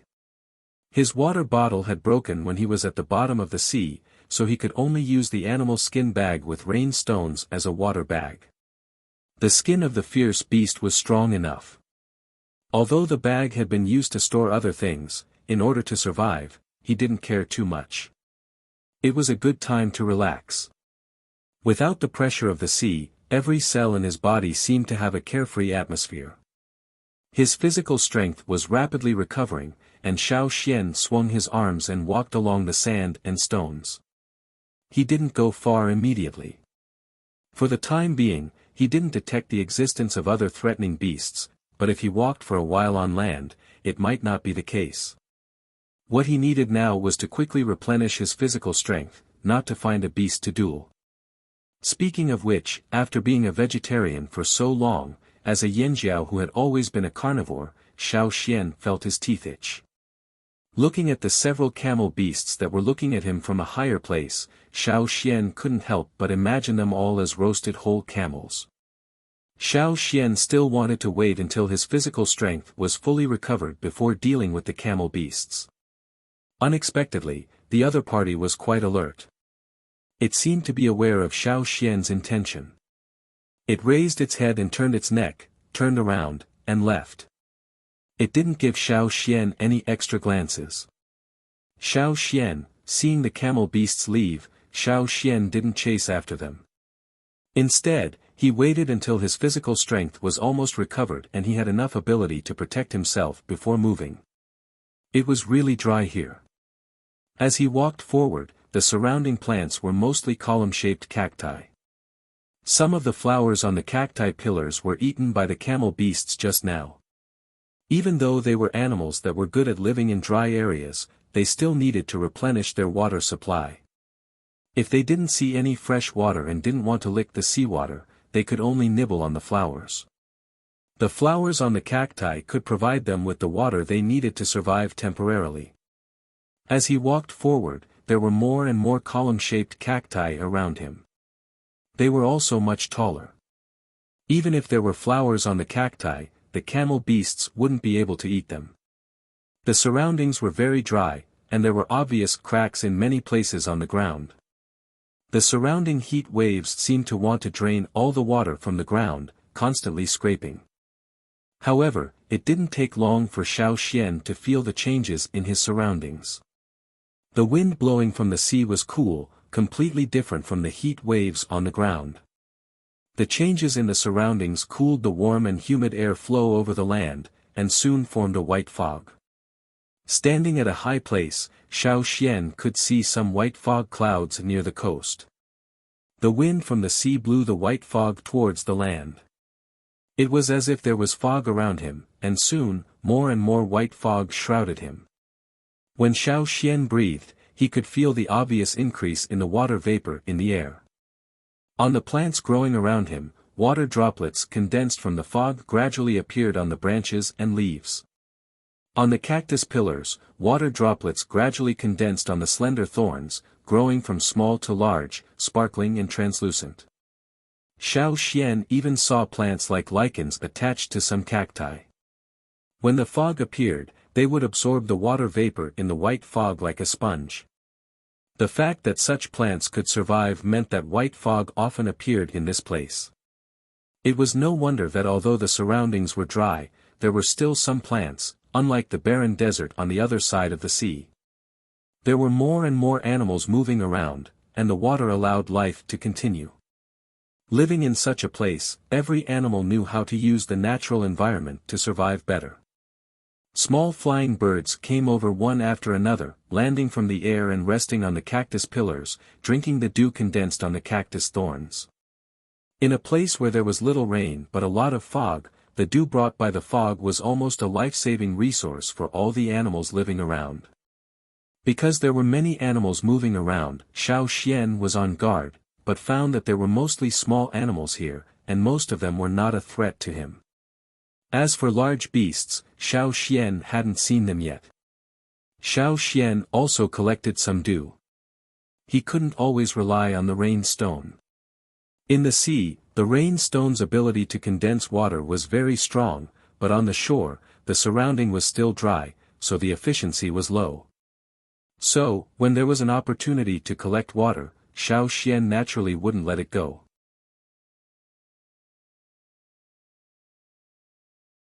Chapter 354. The further they went, the less dense the fog around them. However, it was still there. Unlike the places he had been to before, there were fewer small beasts active here, and the atmosphere was not as harmless as before. It was full of quiet tension. Xiao Xian tied up the animal skin bag and held the only short knife in his hand. He stepped lightly and cautiously forward. At this moment, Xiao Xian heard voices. He had not seen anyone for a long time, and now he finally heard people's voices. Although he was vigilant, Xiao Xian's heart relaxed a lot. It was good that there were people. He was afraid that this was just an uninhabited land. With a change of direction, Xiao Xian went in the direction of the voices. The fog there was thicker. Listening carefully, there were two people's voices. Moreover, Xiao Xian could understand what they were saying. The language here was more inclined to the language used by the slave owners. This also proved that the slave owners back then might have really passed through here. Once again proving a guess, Xiao Xian was in a better mood. The two people seemed to be collecting dew, as well as some plants that absorbed the dew. Is this enough? A young woman dressed in coarse cloth looked at the basket she was carrying and asked the person next to her. The young man standing next to her, vigilantly looking around, quickly glanced at the basket, shook his head and said, "Look for more." It hasn't rained for a long time. If it continues like this, it will be difficult. That's true. Then look for more. Be careful of your surroundings. I know. Be careful. Back off. The young man took 2 steps forward, blocking the woman behind him. He held a long, strange-looking knife in his hand and looked not far away. Not far from them, some sand and stones were moving slowly, making a subtle rustling sound. Below, something was squirming. But soon, the movement suddenly became louder. The other party seemed to know that they had been discovered and no longer hid. A long line protruded from the ground, and with a puff, like a spray of water vapor, the sand and stones on the ground rolled up, and the protruding line formed a long dragon. A dark brown giant insect that was more than 3 meters wide and 10 meters long rushed out from the ground. It had many legs, and its body was segmented and covered with hard plates like armor. It quickly came towards the 2 people. The young man's body suddenly erupted with an aura, and with this aura, some earth-colored lines appeared on his body. This was a totem warrior. The giant worm stood up like a snake and attacked the 2 of them. It seemed to have noticed that the man was more difficult to deal with.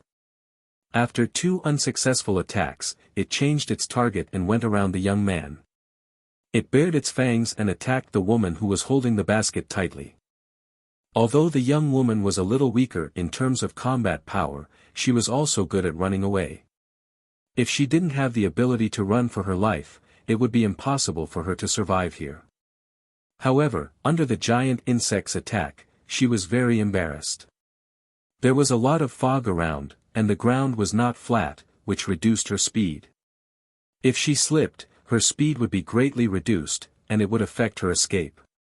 Seeing that the giant insect had changed its target, the young man was anxious. He ran over, trying to stop the giant insect before it attacked. Even if he couldn't stop it, he had to attract the attention of the giant insect. Just when the 2 people were anxious, there was a bang.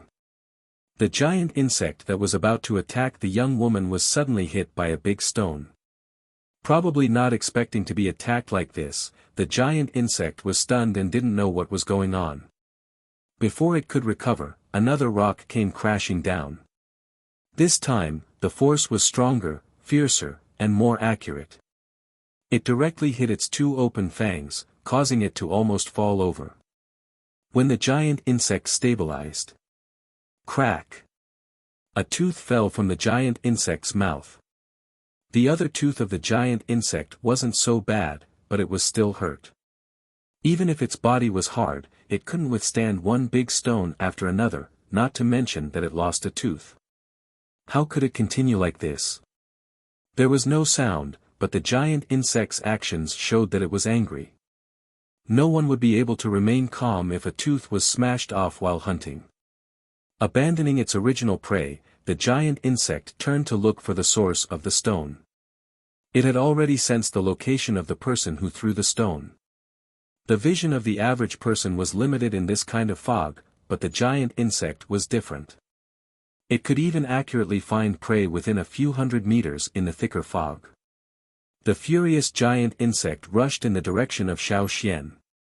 Originally, it thought that the little guy who threw the stone would definitely run away when he saw it coming, so it would have to spend some effort to chase him. However, the reality was completely different. The person who threw the stone not only didn't run away, but also rushed straight in its direction. Looking at the momentum of the rush, it was not afraid at all. Xiao Xian hadn't hunted for a long time. He had been repeating the boring activities at the bottom of the sea, eating, drinking, sleeping, running. As a Yanjiao, he probably yearned for the exciting hunting life in the mountains. After coming ashore, his hands began to itch. When he saw the group of camel beasts, he almost made a move. If it wasn't for the fact that he needed to recover his strength, he would have done it long ago.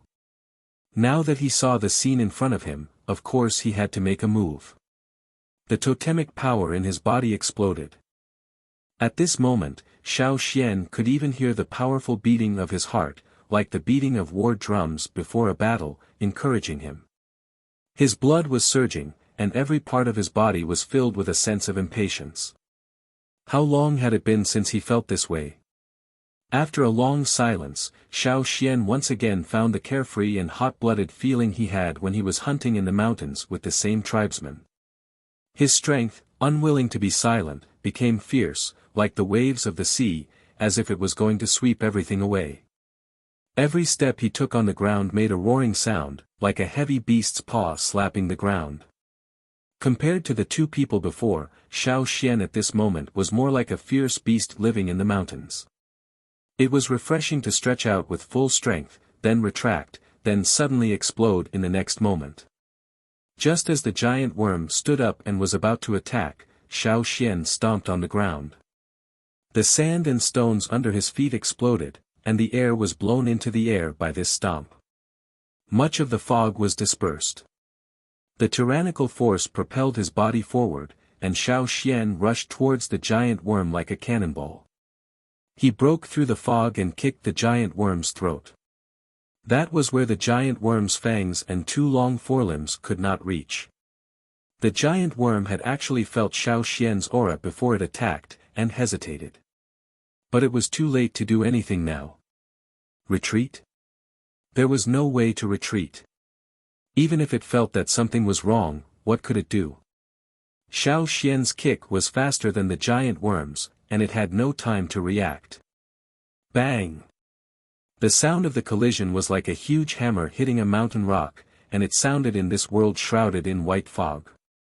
Taking advantage of the giant worm's change of target, the young man from before took the girl a little further away. Then, he turned back to look at the giant worm.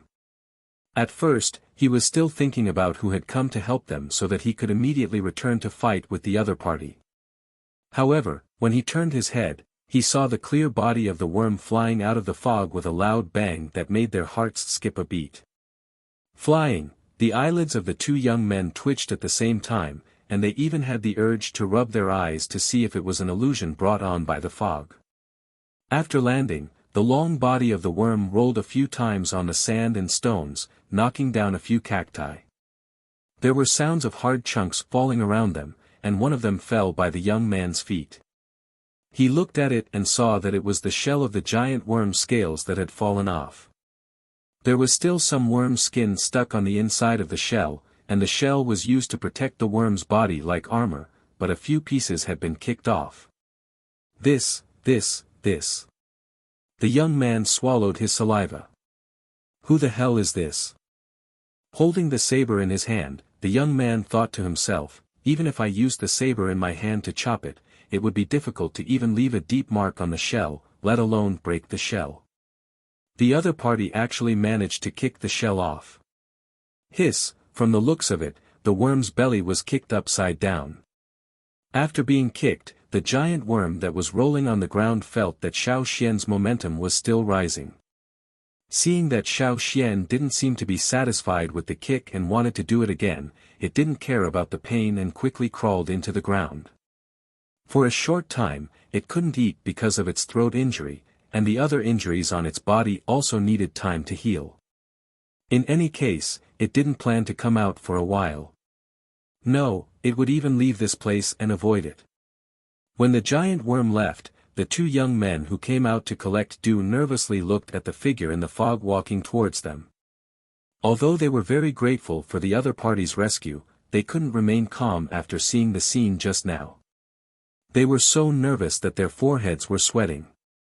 They wanted to say something, but their throats seemed to be stuck. They opened their mouths a few times but couldn't make a sound. They didn't know what kind of tone to use and what kind of words to say. If they angered the other party, would the two of them also be kicked? Xiao Xian slowly walked in the direction of the two men. He had just finished the battle, and the power in his body hadn't calmed down. He was still lingering and didn't seem to be satisfied. The air on the surface of his body vibrated, and even the fog around Xiao Xian's body was dispelled. Running at the bottom of the sea for such a long time was tough and uncomfortable. Both physical and mental pressure had impacted Xiao Xian's body, but he did not weaken. On the contrary, it was as if his body had been tempered and became stronger. The leg that kicked the giant worm was slightly numb, but it wasn't uncomfortable or injured. When he rushed out, he seemed to already know that the kick wouldn't hurt him. When Xiao Xian came closer, the two men finally saw Xiao Xian's appearance clearly. Because he hadn't changed his clothes for a long time, Xiao Xian's cloth clothes had already become rags, revealing his body. The smooth lines of his muscles were like the hardest stone that had been polished. If they hadn't seen the scene with their own eyes, they wouldn't have been able to imagine how terrifying the power contained in this person's body was. The two men looked at the appearance of the person who had kicked the giant worm. He was quite young, and the other party looked at them with a kind and amiable gaze. He didn't give off a fierce feeling. From appearance alone, the two men really couldn't imagine that this person had such ability.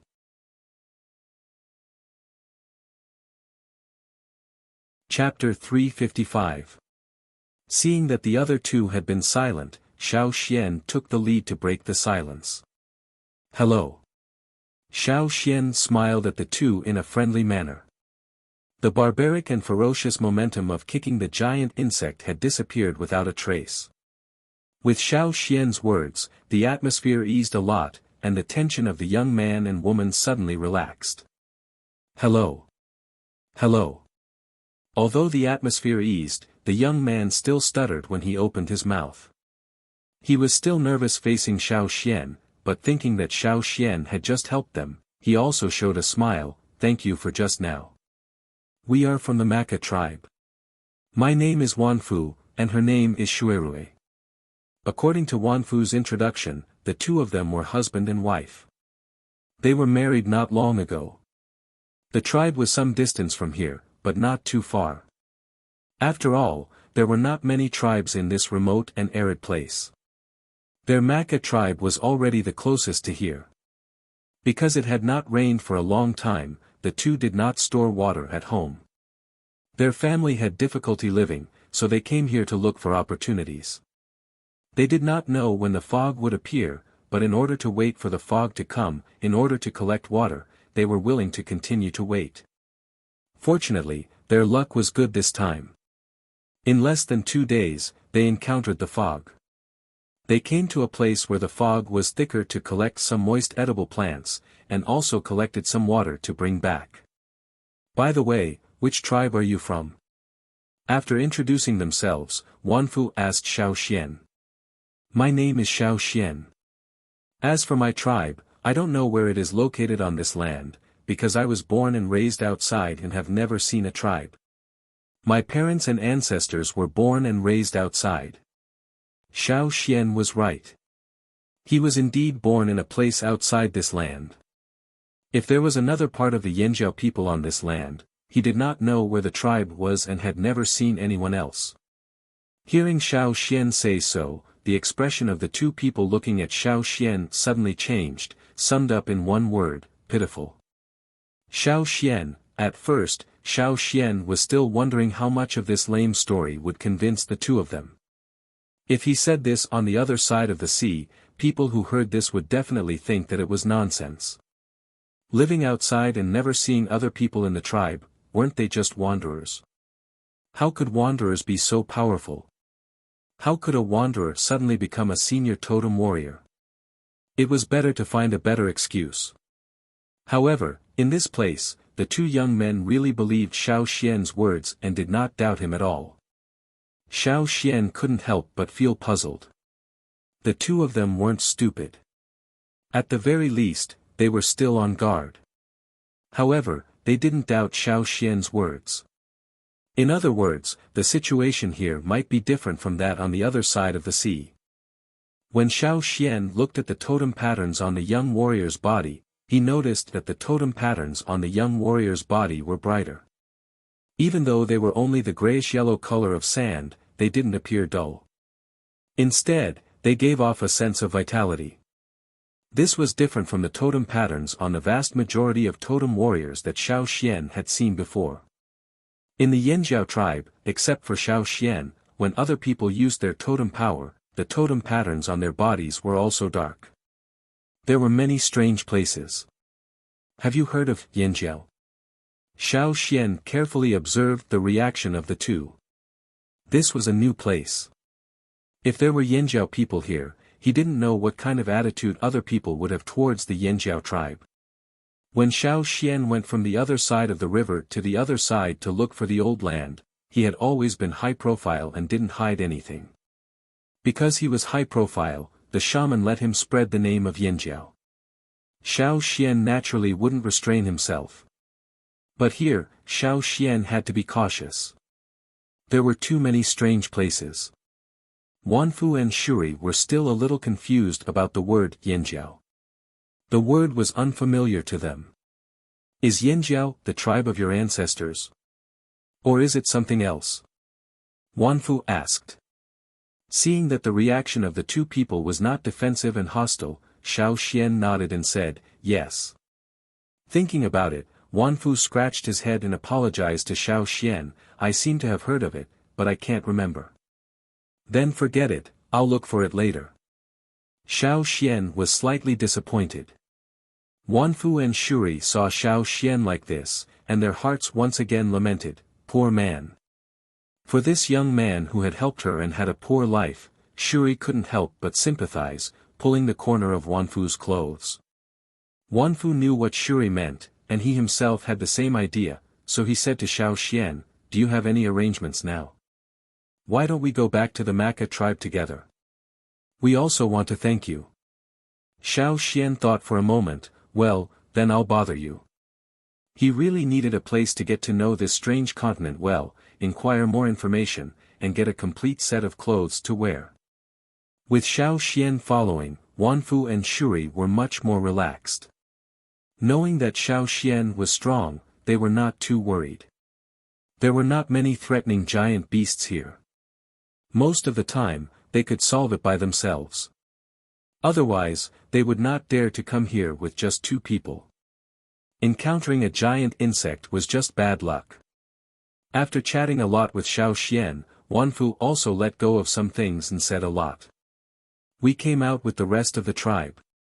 When we came here, we split up, and then we'll meet again in another place. There's no other way. It hasn't rained for a long time, and the spring water on the mountain has been cut off. Everyone's life is difficult, unless we go farther to find water. We don't want to go farther, so we came here to try our luck. Xiao Xian watched them squeeze the water absorbed by the lichen into the clay pot. They did not let go of the lichen. After squeezing the water, they threw it into the basket and brought it back. This lichen was edible. Following Wanfu and Shuri, Xiao Xian also learned some survival methods here, what things could be eaten, and what things could not be touched. If it rains, we don't have to run so far to find dew. Wanfu said with emotion. Although his mouth was full of emotion, he did not complain much. Living in such a dry place, he had long been accustomed to it. In his memory, there were longer dry periods, but they all survived. The methods were found by oneself. Only people who did not want to do anything and did not want to do anything would die of thirst. Seeing the appearance of Wanfu and Shuri, Xiao Xian glanced at the vines wrapped around a tree that was not thick. Some branches of the vines had withered because of the drought a few days ago. Xiao Xian casually tore off a piece, and his hands began to move. Wanfu, who was collecting dew and talking to himself, did not notice Xiao Xian's movements. After a short while, Xiao Xian finished the knot, looked at the conclusion, tore the knot and threw it away. 10 days later, at noon, it should be able to rain. Xiao Xian said. Wanfu and Shuri's movements of collecting water paused because of this sentence, and they both looked at Xiao Xian in surprise. You know how to read the weather? A little. Xiao Xian did not say much. Wanfu and Shuri looked at each other, not knowing whether to believe Xiao Xian's words or not. However, no matter what, they still had to collect dew now. Even if it rained 10 days later, they still needed to get through these 10 days. After the jars and baskets were full, the two left and went to the place where they agreed to meet with the tribes. The further they went, the thinner the fog became, and the air became hotter. When they felt the scorching heat again, the surroundings were still dry and barren, far less vibrant than the fog-shrouded place. When they went to the meeting place, Wanfu hunted a beast, and Xiao Xian also hunted too. Although they were not as good as the giant worm, they had more meat. Even if the giant worm was a vicious beast, it did not have much meat and could not eat much. Xiao Xian, who has been a vegetarian for a long time, did not care about being picky. Of the two beasts, one was for Xiao Xian to eat himself, and the other was for Wanfu after he went to the Maka tribe. He planned to stay in the Maka tribe for a while, so naturally, he had to bring some gifts. He could not rely on the credit of saving people. When the sun was slanting, Xiao Xian also saw the other people of the Maka tribe who came out with the Wanfu couple. Several of them were injured, but fortunately, no one died. This was already a very good situation. Wanfu introduced Xiao Xian to them. Originally, when they saw Xiao Xian's rags, they still had some disgust. When they caught a glimpse of the two beasts that Xiao Xian hunted, their faces eased a lot. Some of them also hunted some beasts, but they were not as good as Xiao Xian's, and the quantity was not as good. When they returned to the Maka tribe, the others saw Xiao Xian carrying two beasts and chatting with Wanfu easily. He was not even out of breath, and they could not help but be surprised. However, the Wanfu couple also said that after seeing Xiao Xian throw a stone at the giant worm and kick the giant worm, they were not surprised. You're tuning in to the Han Li's Wuxia Chronicles YouTube channel. We're so grateful for your support, and don't forget to subscribe to join us on this incredible journey through captivating stories. Your generosity through donations truly makes a world of difference, as it's the primary source of revenue that allows me to expand and enhance this channel for you. Thank you from the bottom of my heart for being a part of this adventure.